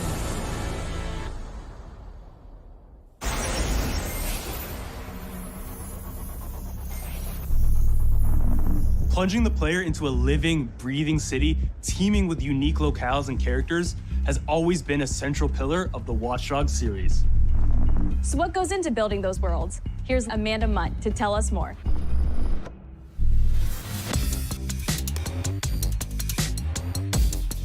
My name's Amanda Munt. I'm a level artist on Watch Dogs Legion at Ubisoft Toronto. Being a level artist, I think, is the coolest job in video games because we do get the freedom to kind of like pick and choose what little details we want to depict. And we get ample opportunities to tell the stories that we want to tell in the spaces that we're assigned to. I have the capacity to hide things and, you know, like small little Easter eggs.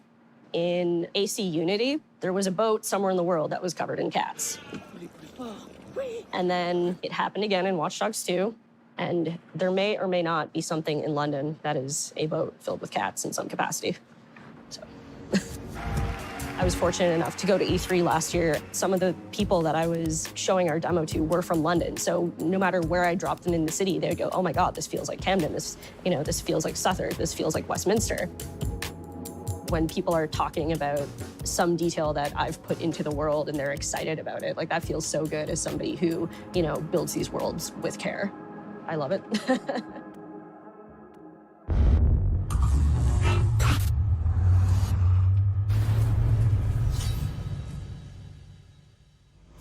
And now some news for Brawlhalla fans. In just a few weeks, you'll be able to battle it out with your favorite legends on iOS and Android devices.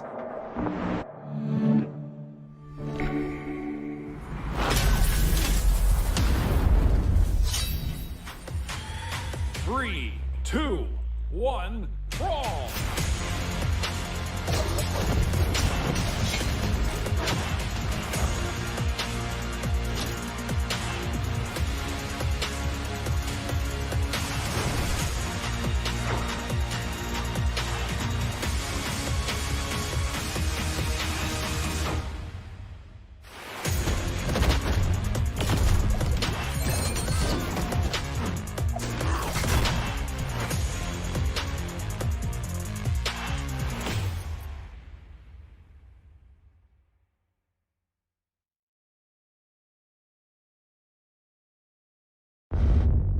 And now, whether you need a Tom Clancy action fix on the go or want to dive back into one of the most beloved fantasy franchises in gaming, we've got you covered.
The target is being held on the ground floor.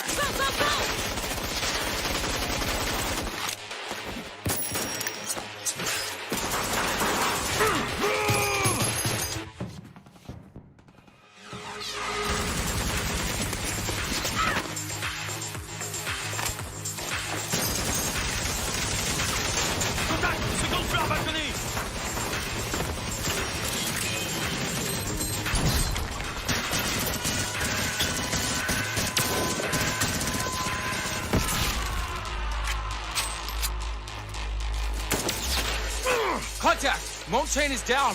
Request air support. Target northeast rooftop. Roger. Inbound. Danger close.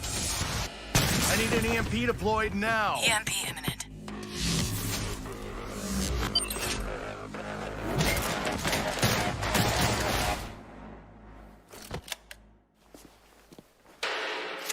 Get back in your cell!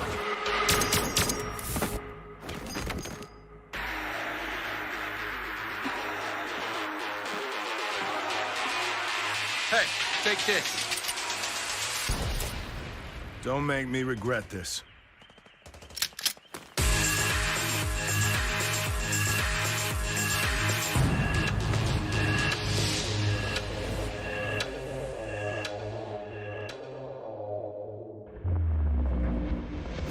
Speaking of Tom Clancy, it's been 5 years since Rainbow Six Siege first launched, and the community has never been stronger. In celebration of this milestone, Ubisoft Montreal has put together a special video to thank all of the amazing players and developers that have helped Siege become the game it is today.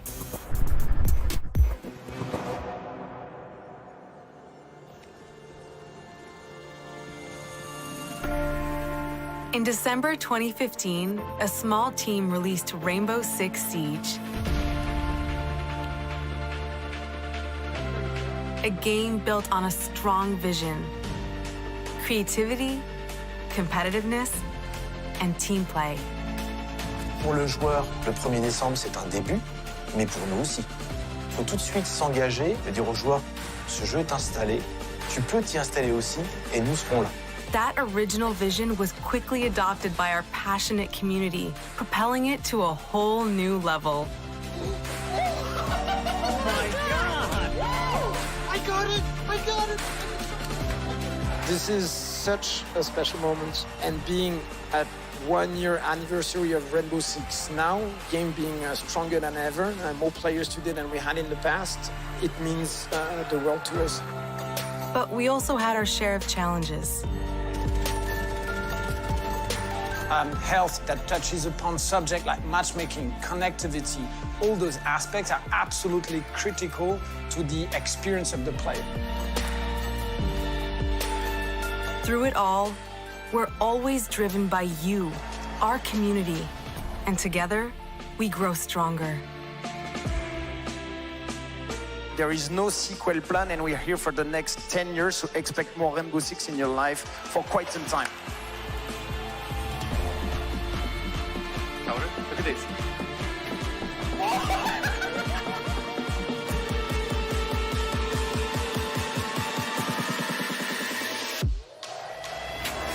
Tous les succès, c'est vraiment le résultat de autant de nous que de vous. Ce jeu, il est autant le vôtre qu'il est le nôtre, nous, l'équipe de développement. Now 60 million players strong, we're just getting started.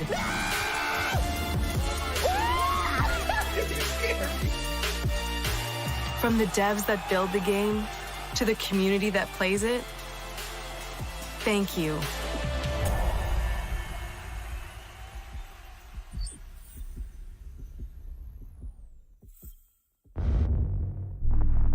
If you haven't tried it yet, dive into our new Operation Steel Wave update available now and take Ace and Malusi out for a spin.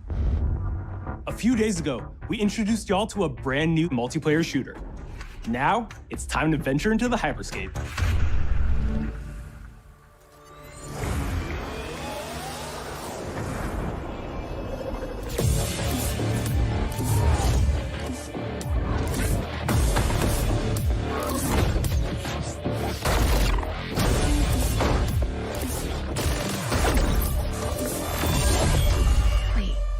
What was that?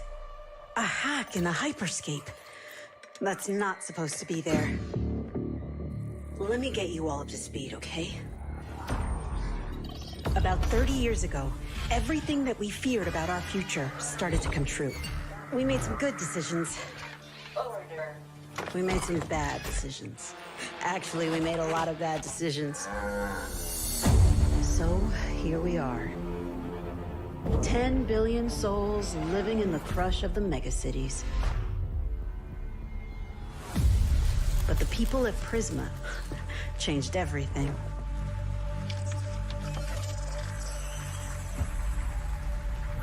They gave everyone a way out. The hyperscape. In the hyperscape, the biggest draw by far is Crown Rush. This is where anyone can become someone.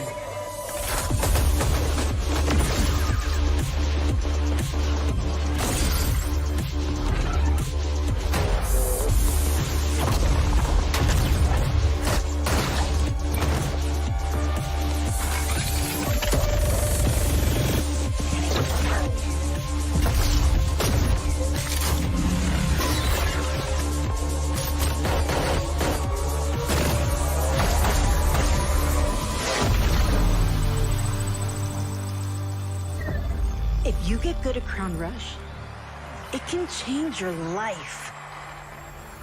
But strange things have been happening lately. Rumors of people getting hurt.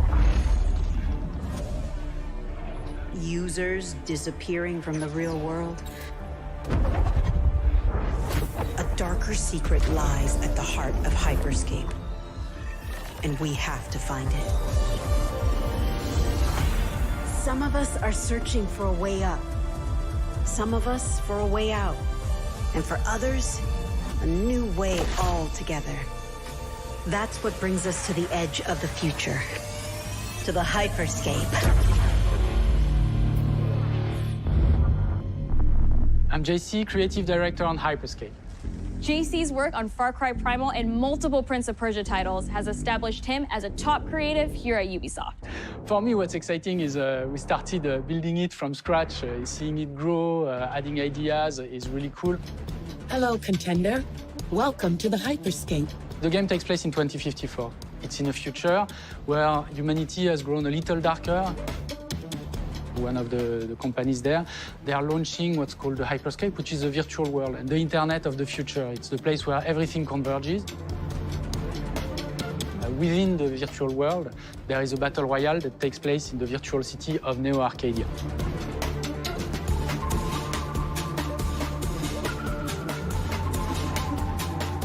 Then we also introduce a lot of new things.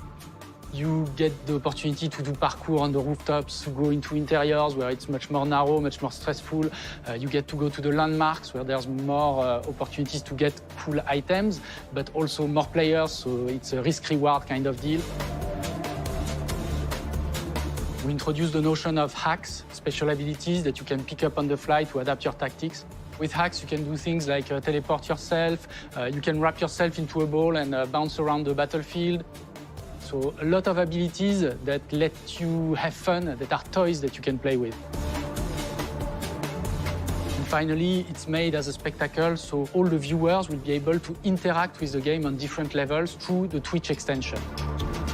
So every few minutes, there's going to be a vote, and viewers will be able to decide what effect they want to affect the whole battle. So things like changing the gravity, infinite ammo, or stuff like that. So players, while this happens, really have to adapt to all kinds of stuff that is happening. So for me, it's really exciting because right now, as we speak, we're launching the open beta, and so it's going to be available for free-to-play for all PC players worldwide.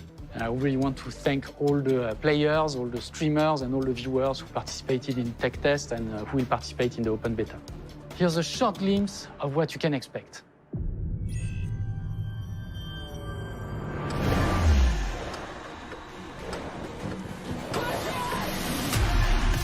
Watch and learn how it's done. Perfecto. Showtime. Mine. Let's show them what I'm made of. Go time.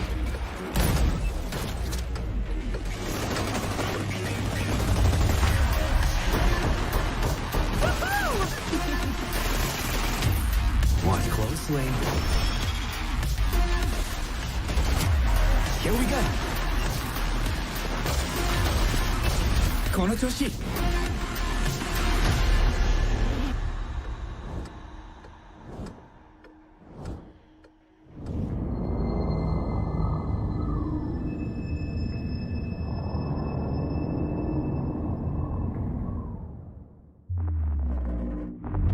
The digital world of the Hyperscape gave our artists and developers incredible freedom when it came to designing characters. Production manager Ana Maria Musca is going to take us behind the scenes of character design.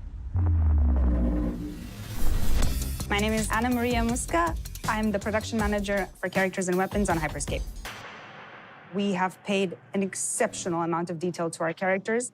We switch different outfits, different fashion statements, different tattoos, different materials until we see them as real individuals, as real people. So the second you pick a character, you see them in-game, you understand what their motivations are and what drives them and what challenges them.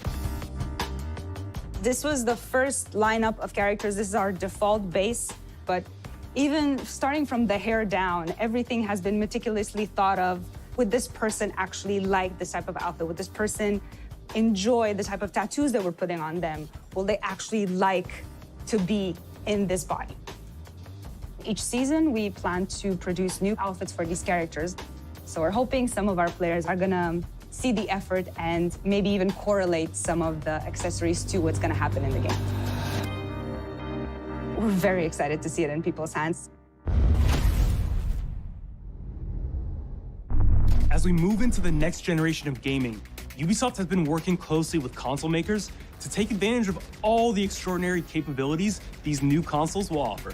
Now we have a special guest to tell us a little more. Hey everyone, Phil Spencer from Xbox. With Watch Dogs Legion, Ubisoft is supporting smart delivery. So you will get the absolute best version of the game on any version of Xbox you're playing on. On Series X, you'll get to take advantage of the amazing work the team has done with DirectX ray tracing to create an absolutely immersive version of London like you've never seen before. Ubisoft has a unique ability to create immersive worlds, setting a new bar that continues to drive our industry forward. I'm a huge fan of Assassin's Creed. I love the time I've spent exploring the world in Assassin's Creed Odyssey, and I can't wait for you to see the gameplay from Assassin's Creed Valhalla that's coming up now. All right, we know you've been waiting to hear more about this game since it was announced back in April. And now it's time for a deep dive into the world of Vikings. My name is Julien Laferrière, and I'm the producer of Assassin's Creed Valhalla. So a couple of weeks ago, we announced Assassin's Creed Valhalla, and the reaction from the fans was just amazing. The time period of Vikings is really, really inspiring. When we did our research, we found that, they were not mindless barbarians. Vikings were actually farmers trying to find new lands for them to settle. And so they had really human motivations. So for us to have this opportunity to tell kind of the real story about Vikings and kind of separate ourselves from the myths and the folklore is really something that drove us to make this game. The team went to Norway and England to take the same roads that the Vikings did, to really experience what it meant to be a Viking at that time. And then leaving Norway, which is barren but majestic, and just coming by boat in England and see those rolling green hills full of sheep, full of life, is just this moment that most likely the Vikings felt as well. You need to see this land of opportunity. And this is exactly the feeling we want players to experience in this game. It is a personal adventure, it is the story of Eivor, a Viking chieftain. Eivor is either a male or a female. You decide when you start the game. They will have to leave Norway to settle in England because you just can't live in Norway anymore. There's too much political pressure, no resources available.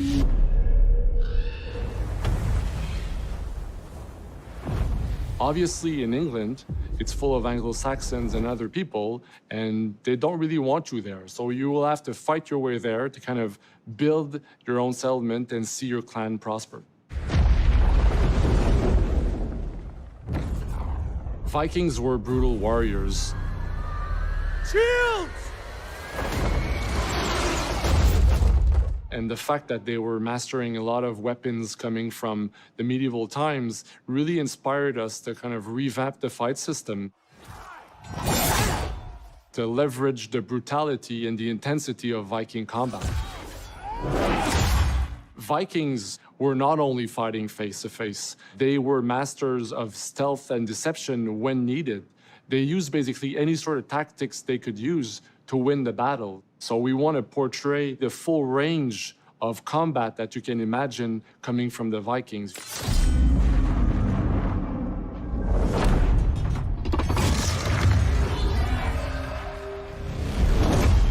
We are very happy to finally be able to show you the game we've all been working on. So please enjoy this deep dive into Assassin's Creed Valhalla.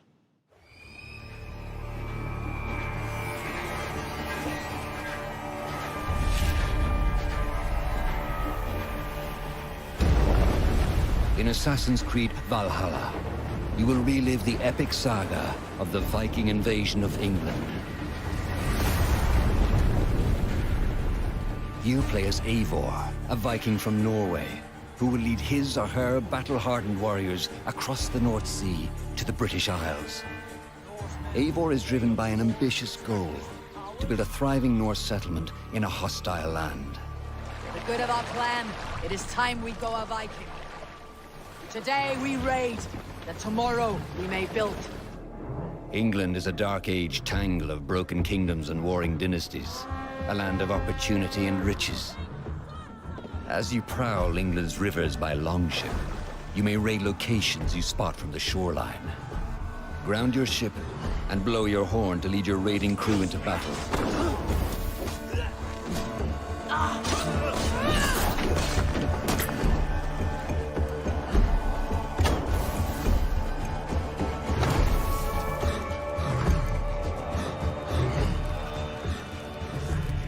Your crew will assist you in all your raids, fighting enemies, battering down doors, and stealing cargo too heavy for one set of arms. Whatever riches and resources you pillage may be used to develop your settlement, giving you access to useful services, better tools, and new settlers. At the heart of your settlement is the Alliance map. It will serve as a record of the allies you have made, and a guide for future opportunities. The Viking Age was a time of warriors and legends. In Valhalla, you will find the largest variety of enemies ever assembled in an Assassin's Creed game. Every archetype offers a unique challenge. Some will coordinate with their allies for special attacks, while others will use nearby objects to their advantage, including the bodies of fallen warriors. To face these attacks, you must find and exploit your opponent's weaknesses to gain the upper hand.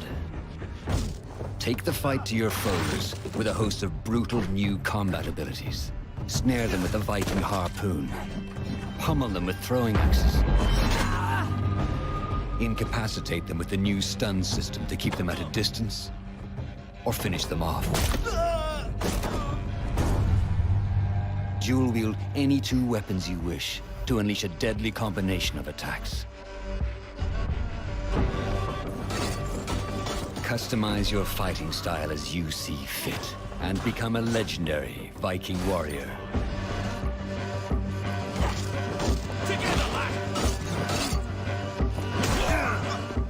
All combinations of weapons are available to dual wield, including two shields.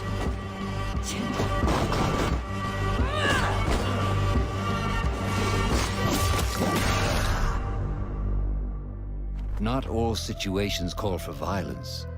In this new land, a Viking must find a way to adapt.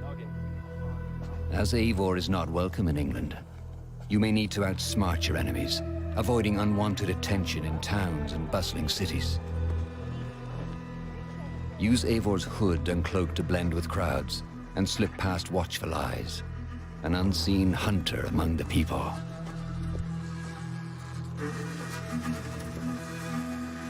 From capital cities and villages to the dense forests and rolling hills of England, exploration is vital to keeping yourself sharp. You must feed off the land if you hope to endure. Hunt and forage to replenish your health and fortify your equipment. Search pagan temples and Roman ruins for new activities and challenges to strengthen yourself and your settlement. The more you explore, the more of England's secrets you will reveal. Ravens, show no mercy!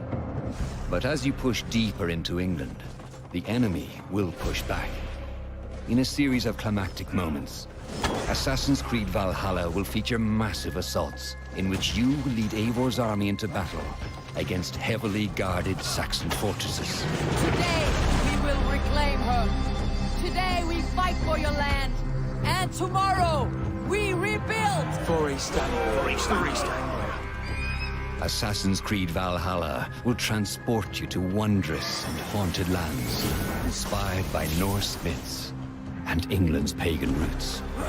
It will challenge and surprise. Thank you, Master. With unforgettable characters, thrilling triumphs, and tragic losses, giving you the chance to live your own Viking saga.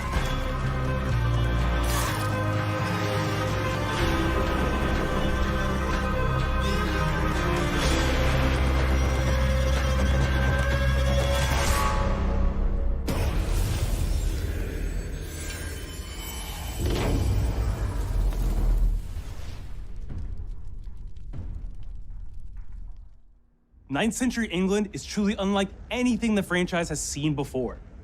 Assassin's Creed Valhalla will release this holiday season on Xbox Series X, PlayStation 5, Xbox One, PS4, PC, and Stadia. We're close to wrapping up today, but before we go, our CEO, Yves Guillemot, is here to share a few words. I hope you will have enjoyed what you have seen today, and that you will love playing these games. I'm proud of our teams for delivering an ambitious, broad, and creative lineup of games. And we haven't shown you everything yet. In fact, we have a lot more to come. So you will have another Ubisoft Forward to reveal even more about our upcoming games. But before ending this show, we have one more thing to share with you.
Fuerzas ultrapenetrantes, estamos cansados de los farsantes, de los...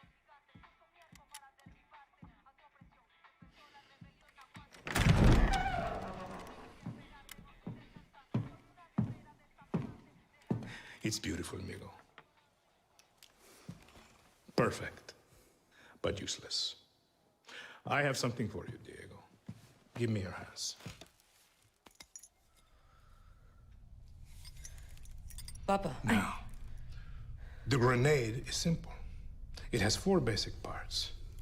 The shell, which contains the explosive, the fuse, the handle, and of course, the pin. What are you doing? Breathe, Diego.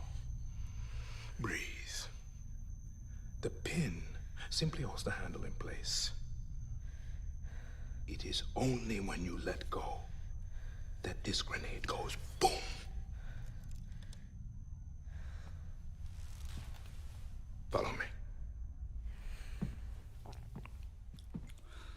now.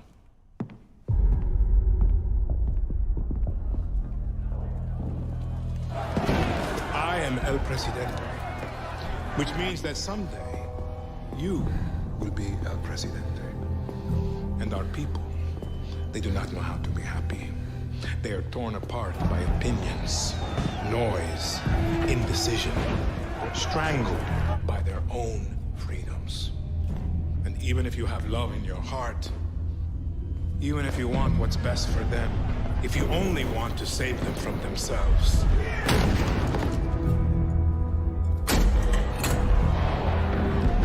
they will hate you, Diego. Everything you say, do, believe, will be wrong.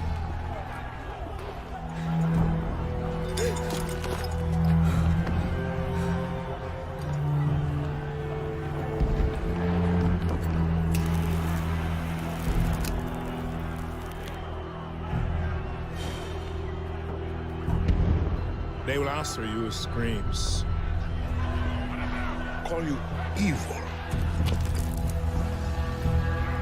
a monster, and give you this.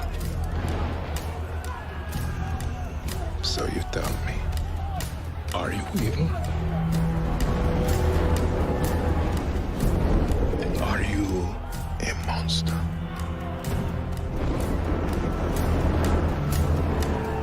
Because our country is like this grenade, except it has two basic parts. Our people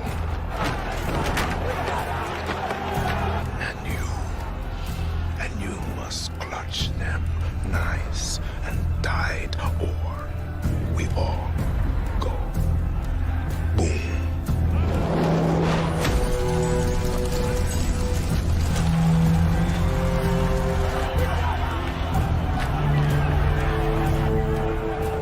You understand now? Bullet.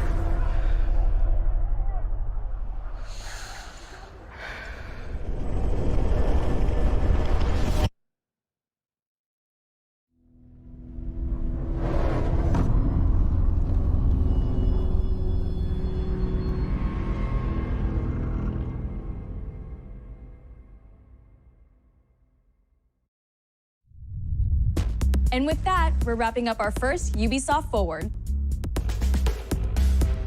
Today, we've seen the next generation of Assassin's Creed, the birth of a resistance in Watch Dogs Legion, the cyber chaos of Hyperscape, and the epic reveal of Far Cry's newest installment, along with so much more.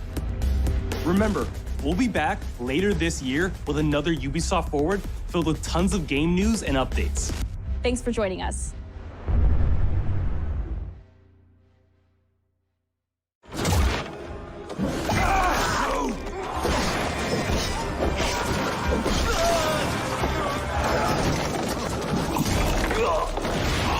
Hey everyone, welcome to the Ubisoft Forward post-show. My name is Yusuf Magid, and this is Assassin's Creed Valhalla. We're going to take a deep dive into about 30 minutes of gameplay, and we're joined by a very special guest here. Hey everyone, this is Philippe Bergeron, otherwise known as Fizz. I am the quest director on Assassin's Creed Valhalla. So Fizz, we're setting up here for what looks like an epic encounter. Tell us exactly what's going on here. Yeah, so here we're midway through the quest that we're showing for UB Forward. Here we're looking at the assault of Berg Castle. So these are big moments that usually sort of culminate at the end of the story. And so here Eivor, or Viking Raider, is taking a group of raiders and Fyrds into Berg Castle to go and take down Rued and his clan. So who exactly is Rued, and why does Eivor sort of want to pick a fight with him? Basically, Rued comes into play about halfway through this story arc, where at the beginning of the arc, this is something that happens before, Rued basically caused a lot of turmoil within the territory, and Oswald, who's the sort of elderman to be to inherit this territory, needs your help to take him down. Oswald having just been defeated in a previous quest, and so here this is revenge, but also accomplishing your ultimate goal. So Fizz, as you're talking, we're seeing some of the combat of Valhalla. Can you tell us a little bit about the changes to combat this time around? We wanted to basically add a lot of new mechanics to it. So we added like some dual wielding for the player, like a stun system in there. And we really needed to do this to sort of portray that sort of the brutality that comes with being a Viking in this day and age. So it sort of fits into that, the time and the character.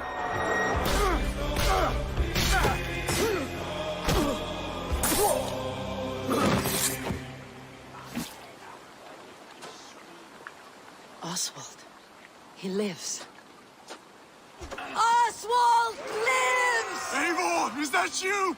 Shut your ass, twig spine. Here, Eivor has taken her entire army through the assault, and finally it's revealed that our Elderman, our ally, Oswald, is still alive, and Rued has him captive. So this is what it comes to, Wolfkist? 2 Danes fighting over a filthy Saxon whoreson? If this swine is your prize, come and get him. So now that we've seen that Oswald is alive, we have Rued within our sights. What's the next step here? So the next move for Eivor is to finally face off against Rued. She has her allies. They can take care of the rest of the army. Now it's time to go one-on-one against Rued in one of our boss battles, actually. Your battle is not yet won, Oswald. And it's worth pointing out, actually, that here what we're showing is the player going and facing off against Rued aggressively, but we tend to always have to support a 360-degree approach in these things. So the player could have approached this a little bit more stealthily and gotten at least like a good critical hit on either Rued or his wolf, and so you can play this a little bit more strategically if that's your playstyle. So we're not only fighting Rued here, but also his pet wolf, right? Here, one of my preferred strategies is to eliminate the wolf first, just focus fire on him. It takes at least one opponent out of the combat. Now, Rued will have extra abilities that come into play if you do eliminate his wolf, but I think having one opponent less in the battlefield makes for a good strategy in the whole.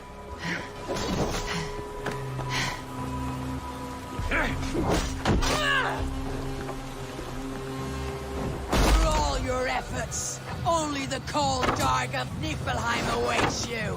Valhalla is my destiny. That fate will not be met today. Why doesn't they should be roomed, Wolf-kissed?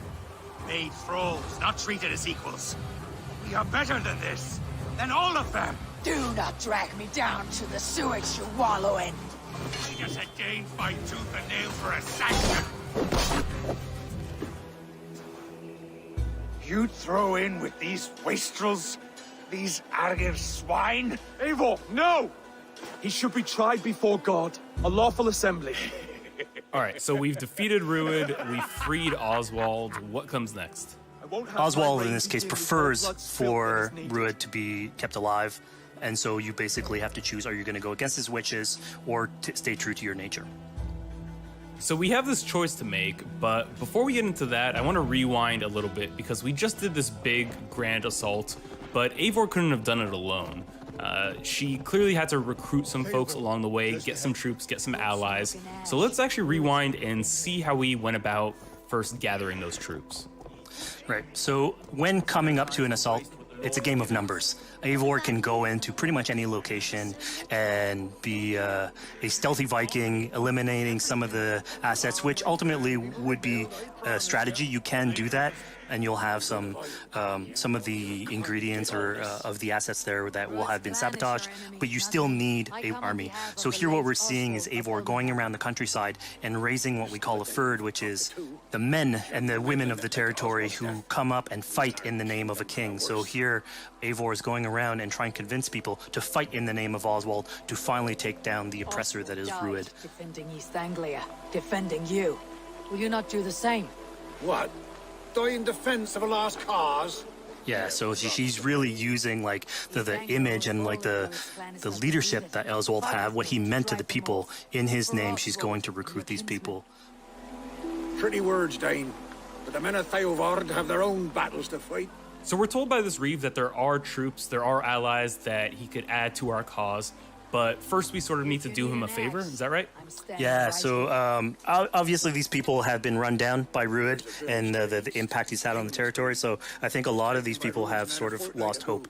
And so you need to show them that there is hope. And so here Eivor is basically helping them take back one of their prized locations by taking a couple men and raiding a nearby township, basically taking it back for the people and showing that there's a reason to continue fighting and then get them on your side.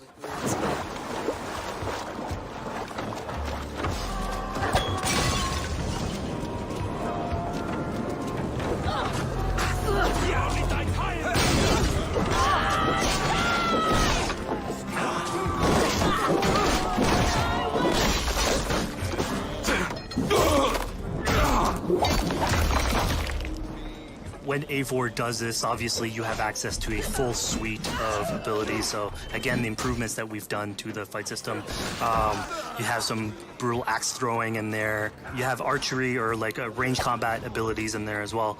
So really, again, like depending on what your playstyle is, you can customize your loadout and go in there how you wish.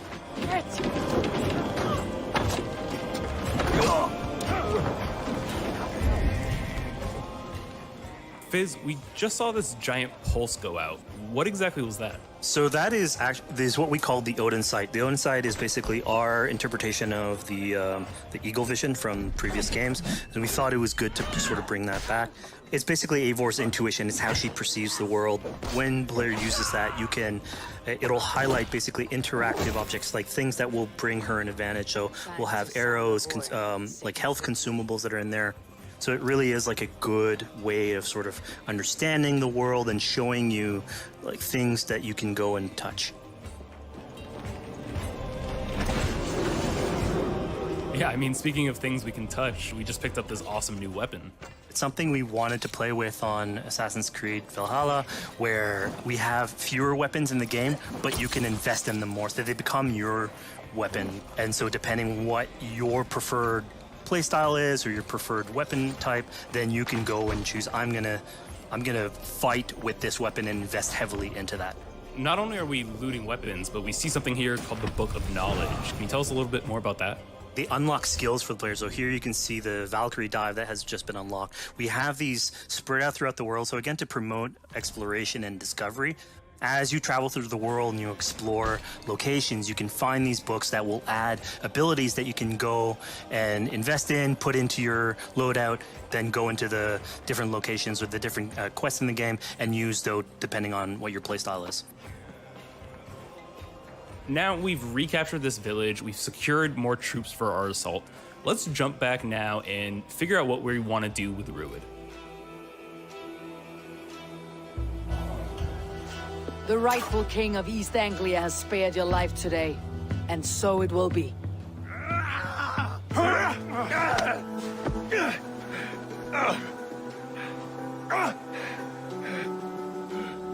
Compassion is a virtue suited for anyone, Eivor, including you.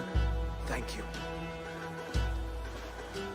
Eivor decided to let him live. Rued is really angry about that. Being a Norse Viking, being put to the death in battle is your road to Valhalla. So he was basically denied access to Valhalla in this situation. Obviously, all of these decisions come into play later on in the game, so we have very difficult decisions for the player to make. We didn't want to have easy decisions. Yeah, you know, when I was playing, I decided to listen to Oswald and spare Rued's life, but what exactly is the relationship like between Eivor and Oswald? So the relationship between Eivor and Oswald is an alliance. It's basically Eivor is surrounded by territories that initially getting into England are hostile towards her. And obviously, if you want to set up a new settlement, you want to make sure that your neighbor is friendly. So here in East Anglia, Oswald is the man for the job, where putting him into a position of power would help her sort of secure her territory. So earlier on to the territory, Eivor comes in here, meets Oswald.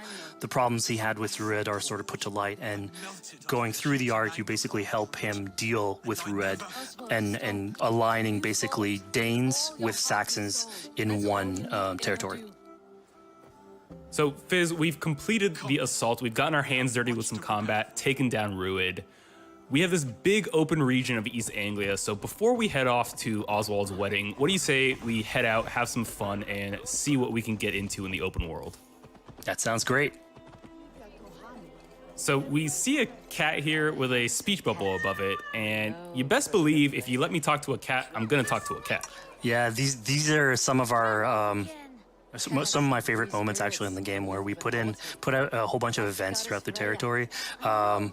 And it sort of rewards, again, exploration, going around. It's a chance for us also to sort of showcase a different side of Eivor. A lot of the quests sort of deal more with like politics and warfare, and this shows a slightly more human nature to her. So it permits us to explore that character a little bit more. And so here, basically, like you're trying to help a kid with his cat, and ultimately get that cat to sort of join your crew as a cat raider. You just said cat raider way too casually.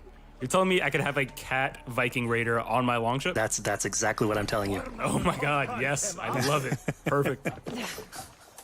So yeah, as you're riding around the rivers of England, you would see a cat basically walking around your longship, keeping your Viking raiders company.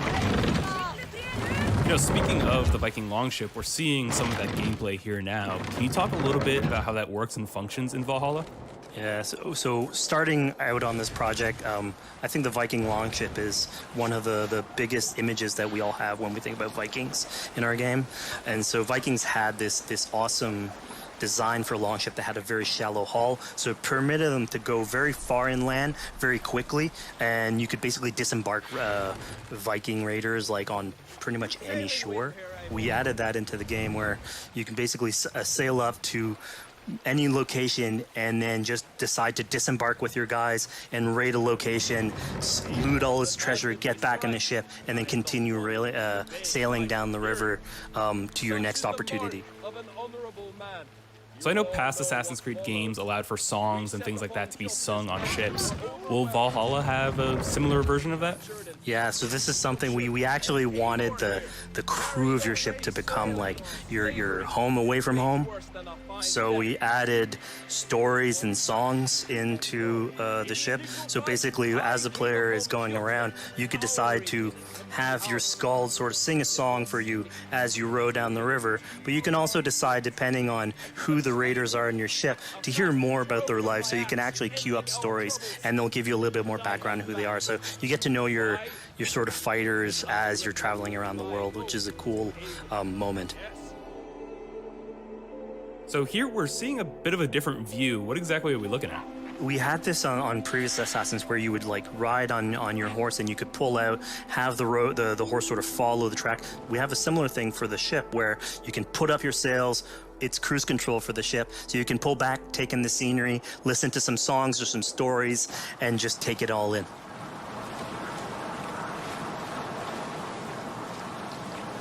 So, you know, speaking of Viking songs, we have an activity here that's not exactly singing, but kind of related, right?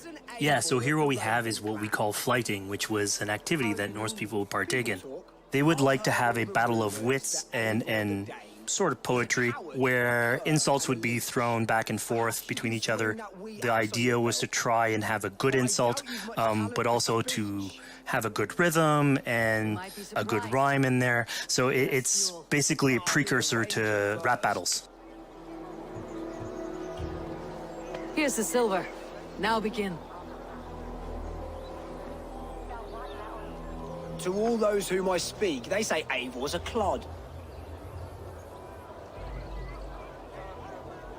Then you're speaking to fools and their knowledge is flawed.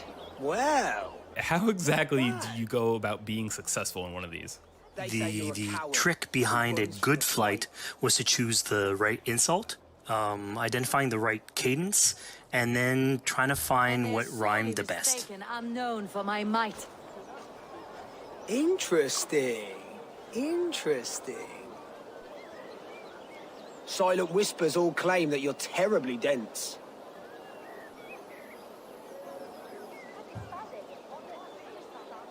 Then you've clearly misheard them. My wit is immense. Oh, you looked out with that one. Well, what a surprise. Eivor of the Raven clan is a true talent. I'm shocked. Don't believe everything you hear, unless it touches on my flighting. Then heed every word. Take the coin. So now that we've proven our sharp tongue and wit, I think it's time for a bit more relaxing activity. So we're fishing here. Yeah, that's it. So we gave Eivor a fishing line, so you can actually throw out a line and go catch some fish.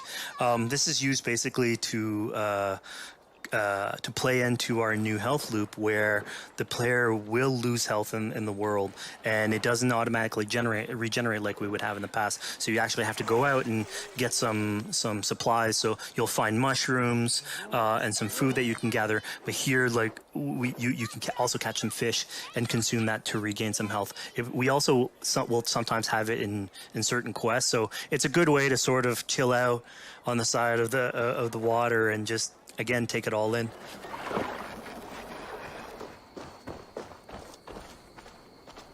So this is what we call one of our offering altars. So the idea is that you find these around the world and you make offerings to it. So it'll take like animal parts and stuff that you can find throughout the world. Here, what you're seeing, though, is sort of like a fancy version of it, where as you do your offering, you get interrupted by some kids that basically come and steal your stuff.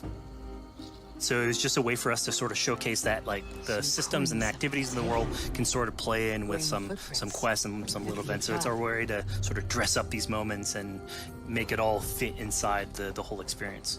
Yeah, this seemed like a really sort of unexpected turn for what I thought was going to be kind of a simple interaction. Yeah, and it's really what we were trying to do with these events is to give another dimension to Eivor, other than just, you know, the pure rar Viking or the politician. Because you can imagine at some point that will grow old if you're always telling that version of the character. So it lets us really go into the depth of who is Eivor, what motivates her, how she can interact with the world outside of warfare and politics. Your stealth needs work. We were close. And it also showcases like a different facet of the world at the same time. It's not only Eivor. So it just widens the breadth of the stories that we can tell. So who exactly are these two children? These are kids of East Anglia. They are going through tough times with whatever Rudid's been doing to the territory. And so they're just here trying to survive and basically exploit the people that are there to make offerings. It was kind of nice to see that Eivor wasn't really necessarily upset at them for stealing, and, you know, after you talk to them, you have the choice of helping them. You can, you know, give them food, give them some money, or, you know, maybe just say, hey, good luck, on your way. Yeah, and then this is something we also wanted to do a lot. Like, so here we're doing an event, we do it in quests as well, but we want to give a lot of this agency into players' hands so that they can sort of shape Eivor a little bit, who she is, so it represents them a little bit more, and they can role play that a little bit better. And again, it just gives her like a little bit more humanity in these moments. What large walkers should do. Provide for small walkers.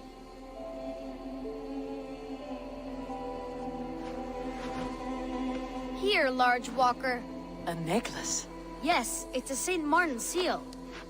You're welcome here anytime, large walker. You're one of us now. Visit us, okay? I will. Take care now, small green walkers. So I think AC veterans might recognize this here, but what exactly is Eivor chasing down?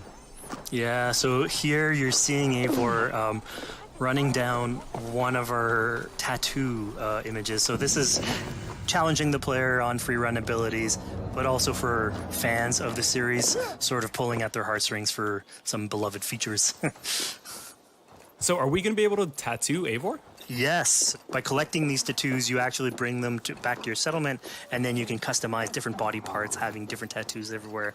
So again, another form of expression, and sort of to represent that Viking culture. Fizz, one of my favorite things when I was just out there exploring East Anglia was coming upon a house or a building and realizing that there was a chest inside, but that there was no easy way in. And in this case, I saw all the doors were barred, but I knew that because there was a chest in there, there must have been some way to get inside. So I went around the back and, you know, found a way in.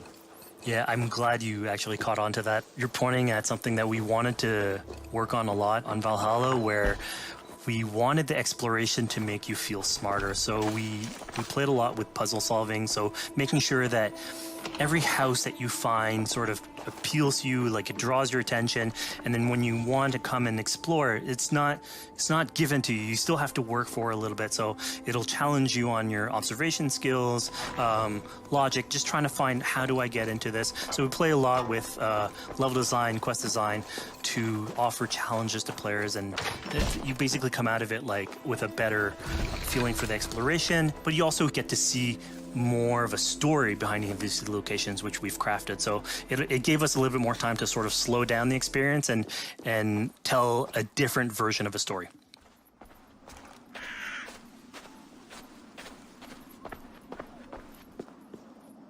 A poor victim of someone's fury. Yeah, I mean, speaking about exploration and just finding things out in the world, I was just wandering and came across this clearing and found this kind of morbid altar. Yeah, so this is one of our bigger events that we have scattered in the world. So as Eivor explores, she can find altars like this, and by interacting with them, here it's a trap that's been set by this character named Regan. Now, there's a bigger story behind all this. There's multiple steps to it later on. So this is one of the moments.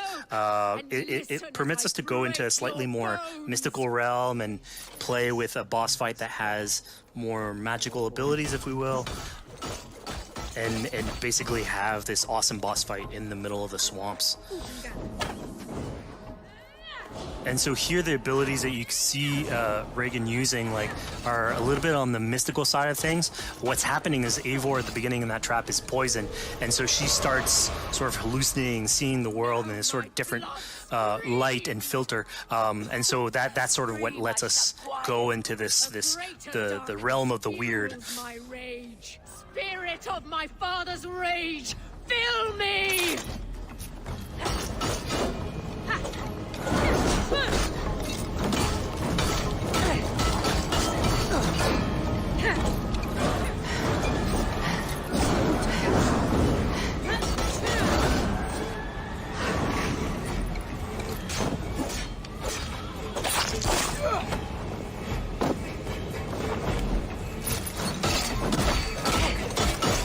Enough of this cracking. Let rest your demons. So we just saw here that Regan belongs to something called the Daughters of Lyria. Yeah, that's correct. By finding the other daughters, you'll get a little bit more backstory on who they are, so we don't want to spoil that too much. But it creates like a sort of greater story that is not on the main path in any way, but it is still very rich and adds to the lore of this world and actually plays into history. So we just had a really exciting, really intense boss battle. I think it's time for something a little bit more relaxing and calming now. Yeah, it's all about pacing yourself with the highs and the lows. So here we have a low chill moment of what we call building a cairn. So Eivor, as she explores the world, will find these sort of meditative areas where you have a pile of rocks that you could just stack on top of one another using physics. And I mean, yeah, the ultimate goal is to try and get the highest pile of rocks, but really it's about taking in the sights, relaxing, taking a step back, and just building something. Together we stack stones into cairns. These? Yes. Think of this as a test of mind and wit. Stack the cairn stones high and wide into any shape you like. I mean, you can spend as much time as you want building these things, making them as high as you want, as weird as you want. I'm sure like a lot of these stuff will end up on the internet, like people comparing structures. And the cool thing is that once you've built it and you decide to get out of it, it sort of stays there. And so that's yours, right? And until the moment where you come back and you want to build a new one, it's sort of cool that we were able to give that to players to express themselves. At this point in the demo, we've explored East Anglia, we've met some children, we've broken into a house, we've fought a boss, we've built a cairn.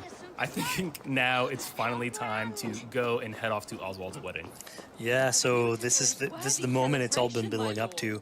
By the moment you get into the territory, it's sort of like mentioned by Oswald that he's trying to get married with his Dane lady. And so as you go through the arc, that's sort of like the underlying thread. Really, it's about Rued creating turmoil in the territory and helping Oswald sort of get above that and show that he's a good leader. And so you finally, after going through all of that arc, finally get these two together, go through their wedding, and you're invited to attend the ceremony. And then all the activities and fun times that comes afterwards. Yeah, as much as we've seen the brutal side of England, it's nice to see, you know, the joyous side of it as well. Yeah, and it's something we really wanted to play on in Valhalla, where being a Viking is not only about being a raider or a warrior. I mean, there's revelry, there's feasting, there's partying that goes, and like if someone knows how to party, it's a Viking. And so here, this is one of our opportunities to sort of show what a sort of Viking gathering is. And what's cool here is it's a good alliance of Norse culture with Saxon culture, sort of smashing those two things together and building bridges. Yeah, I mean, what's a wedding without some drunk archery, right? Yeah, so like, anything can happen in a Viking event, right? Eivor, yeah, here, just get drunk, shoot some arrows. Barely a challenge. Steady all, and ready yourself for the wedding race. The king and his bride against all! My king!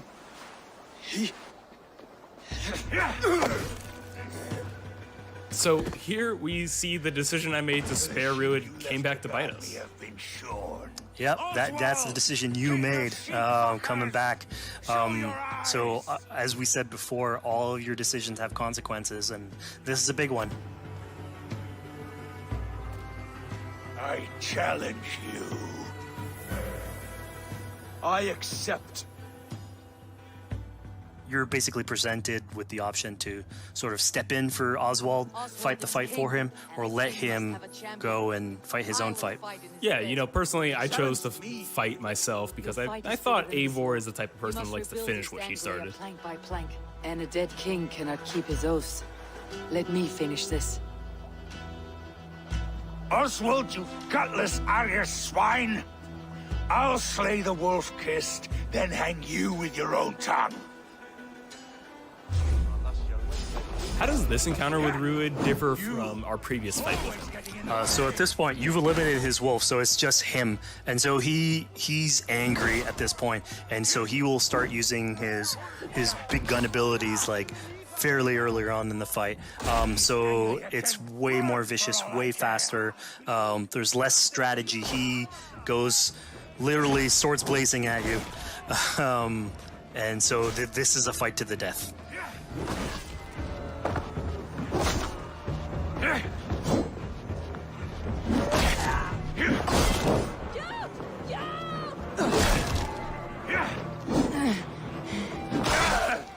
And of course here, like, this is a decision you made to go and fight him, but there's multiple outcomes to this scenario. You could have let Oswald fight his own fight and prove basically his station as the rightful leader. If you had eliminated Rued, obviously this would not have happened. It would have been a slightly more joyous occasion. But ultimately, in all scenarios, you still have an alliance with Oswald. He's proven to be the right leader for this territory and to be a good ally for you. Anglia a great service. I promised you an alliance, and now you have it. And one day I will need you to make good on that alliance. So we're about to take off from the wedding, but Eivor decides it's a good idea to check up on her friend Finner. Yeah, so Finner is probably one of the more recurring characters in this arc. You get to meet him very early on. He's a very endearing character, sort of used to have a Viking life, sort of misses it, and going through all these adventures together is sort of like lights that fire back, and so he's willing to join you in your raiders. So he's one of many raiders that you'll encounter in the game, and you can sort of recruit, bring back home, and then have them sort of join you on your adventures on the Longship. He can tell you these stories that we're telling you about. You get to know a little bit more about him. So again, it's a fun way to sort of discover more about these characters that you meet and bring them along for adventures. Together. Together. I'll gather my things. Well, folks, we've come to the end of our Assassin's Creed Valhalla playthrough. Fizz, thank you so much for joining us. When and where can people play it? Assassin's Creed Valhalla will be out on Xbox Series X and PlayStation 5 and is coming to Xbox One, PlayStation 4, PC, and Stadia on November 17th.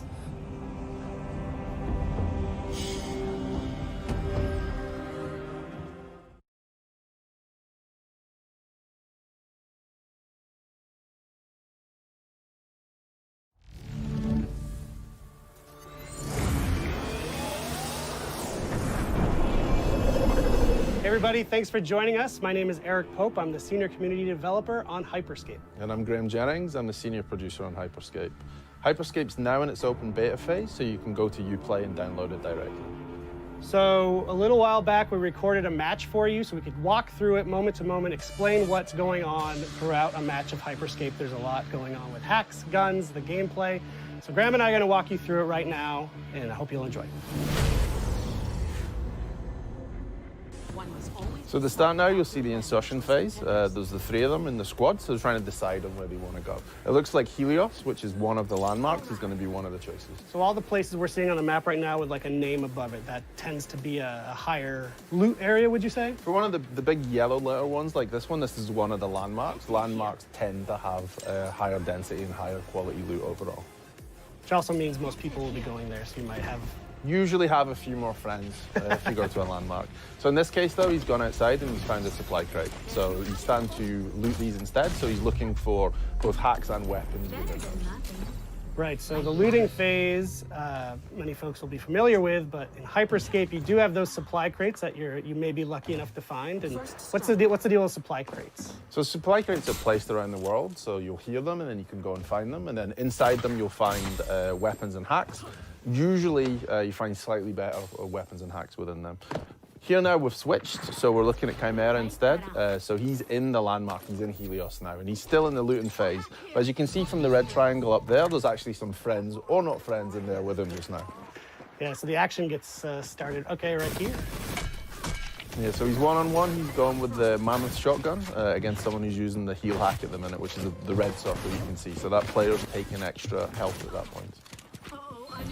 Which looks like it helped him hold his ground against that mammoth. And I believe it helped him survive at that point. There seems to be a few other players in here just now, so the combat started and then eliminations got his first kill.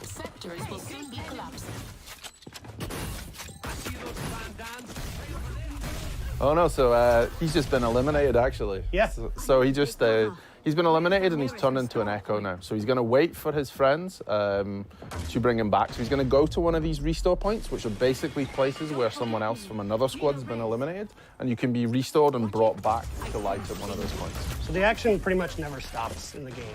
If you're eliminated, you're not out. You're not stuck watching a camera with someone else. You're still playing, you can inform your squad as to what's going on, and then you can call to be restored at one of those points.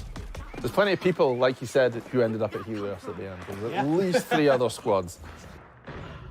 So we can also see when you have a teammate who needs a revive, it's called out on your... Yeah, the green icon you can see at the side is him calling for a revive at this point. So Mr. Gomi's busy eliminating other players, which will cause more revive points to appear as well. This guy's low on health, so I don't think he's going to last long. Okay, so I see once someone's eliminated, they drop a revive point that you can use. What you'll actually see at the minute now is both Chimera and Elimination are both echoes, so it's just Mr. Gomi by himself at the present time. So can he survive this and get through?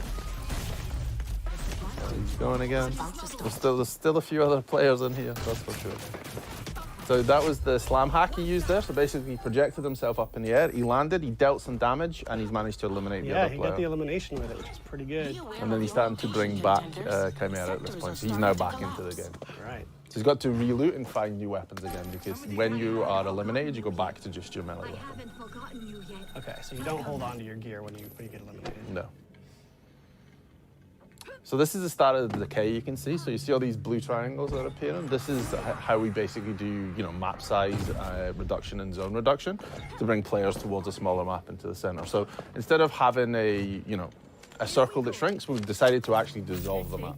And is it kind of the same? Will you always know which districts are decaying first? You can see from the map when you bring it up what's going, and you'll also see the icon when you turn on the left-hand side of the screen a second ago, which shows you where the safe area to go is. So at the top it will show you sector is closing, and then you've got the little icon of the person running with a distance against it. That tells you where to go to the next safe place.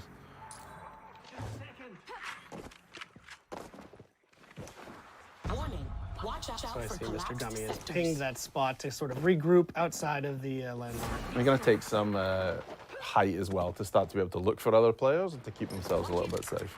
So he's seen another player, so he's starting to throw salvos at him, and probably the skybreaker too. Yeah. You see the red exclamation marks? That's basically his teammates pinging and saying, hey, there's an enemy over here. And he's been shot out from behind, so there's definitely players around. You'll see him going to go high again to try and take some positional advantage to get up, because he knows there's another team on the roof up there. He doesn't want to be below them, especially not with his salvo grenade launcher. Well, what I'm noticing is that they're doing a good job of switching from street level to the rooftops. Is that kind of a good way to approach a game of Hyperscape, to not just stay in one area? You should really use the variety between streets, interiors, and rooftop for navigation and to keep yourself safe. Rooftops are great to see what's going on, but you're also then a target for the snipe. So you really need to adjust height and interior, exterior as you go, just to keep yourself safe. And to aggressively loot too, to find the best stuff. So he just picked up a golden skybreaker. What does the gold mean? That is the top tier of skybreaker. So basically, you can have a level 5 skybreaker, which is what he just picked up. We will fusion weapons together. So if you have a skybreaker and you find another skybreaker, it will go to level 2. Find another one, it will go to level 3. And what he has now, as you can see in the bottom bar there with the yellow, he has the top tier of the skybreaker, so this does more damage. So each time you fusion something, a weapon or a hack, it will go up in various different abilities. So you're basically, just to loot up, to fuse up, you just need to find a duplicate of your weapon or hack, and that's all. Yeah.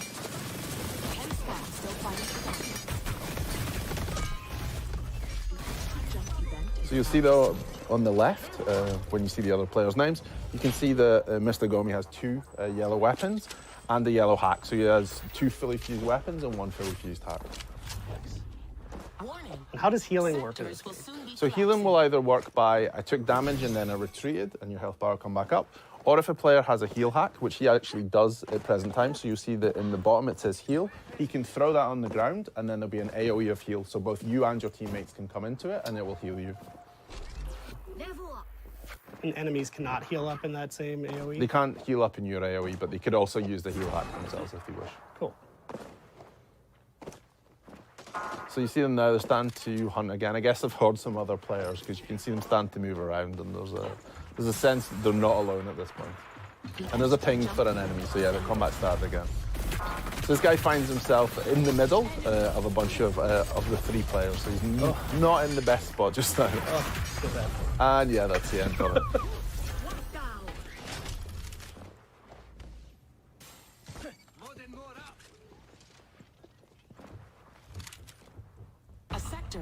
So if you manage to fusion one of his hacks then again. So here you'll see the decay started. The player found himself out in the decay as it was starting. You had no cover left, so you find yourself out in the open, and they eliminated him with a ripper at that point.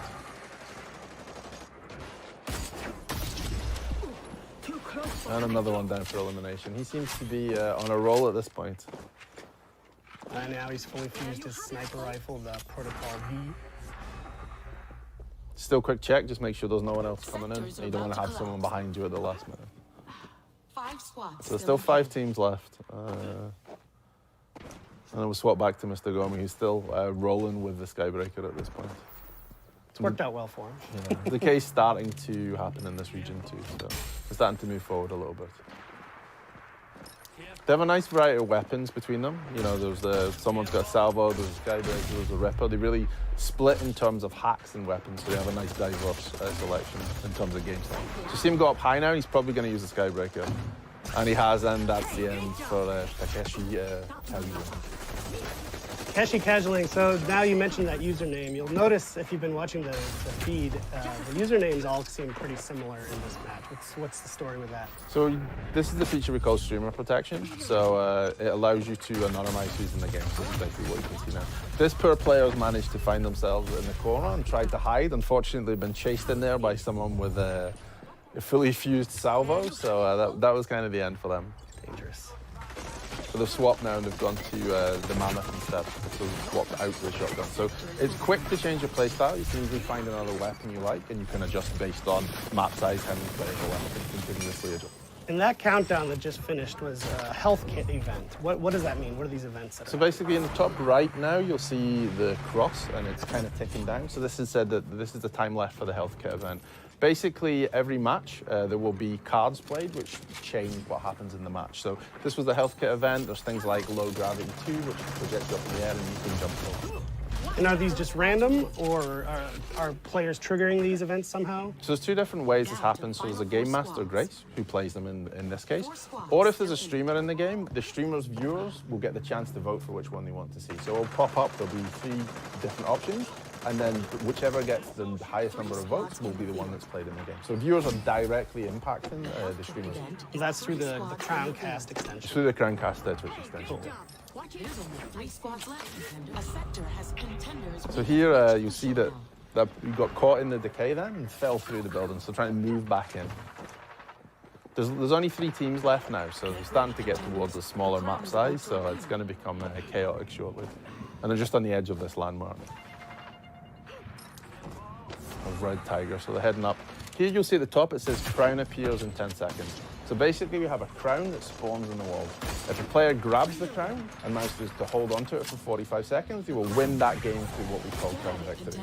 The only downside to that is once you've picked up the crown, everyone can see where you are and everyone's going to chip you. So yeah, he's got the crown, the countdown is on. As soon as, if he were to get eliminated, it would drop and that countdown would go away, right? Yes, and then whoever picks it up next, that person, the countdown will start again for them. And that's only one of the 2 ways you can win a match of Hyperscape, right? Yeah, you can win via the crown if you want to take it and maneuver. This is why you'll see the really high up to own the higher space, or you can eliminate all the other teams. You could sneak around and grab that crown and survive. If you use your hacks well and you use your movement and hide a lot, then yeah, you could possibly grab the crown, get to the end, and then win via a crown victory. Wow. There it is. A screen I'll never see.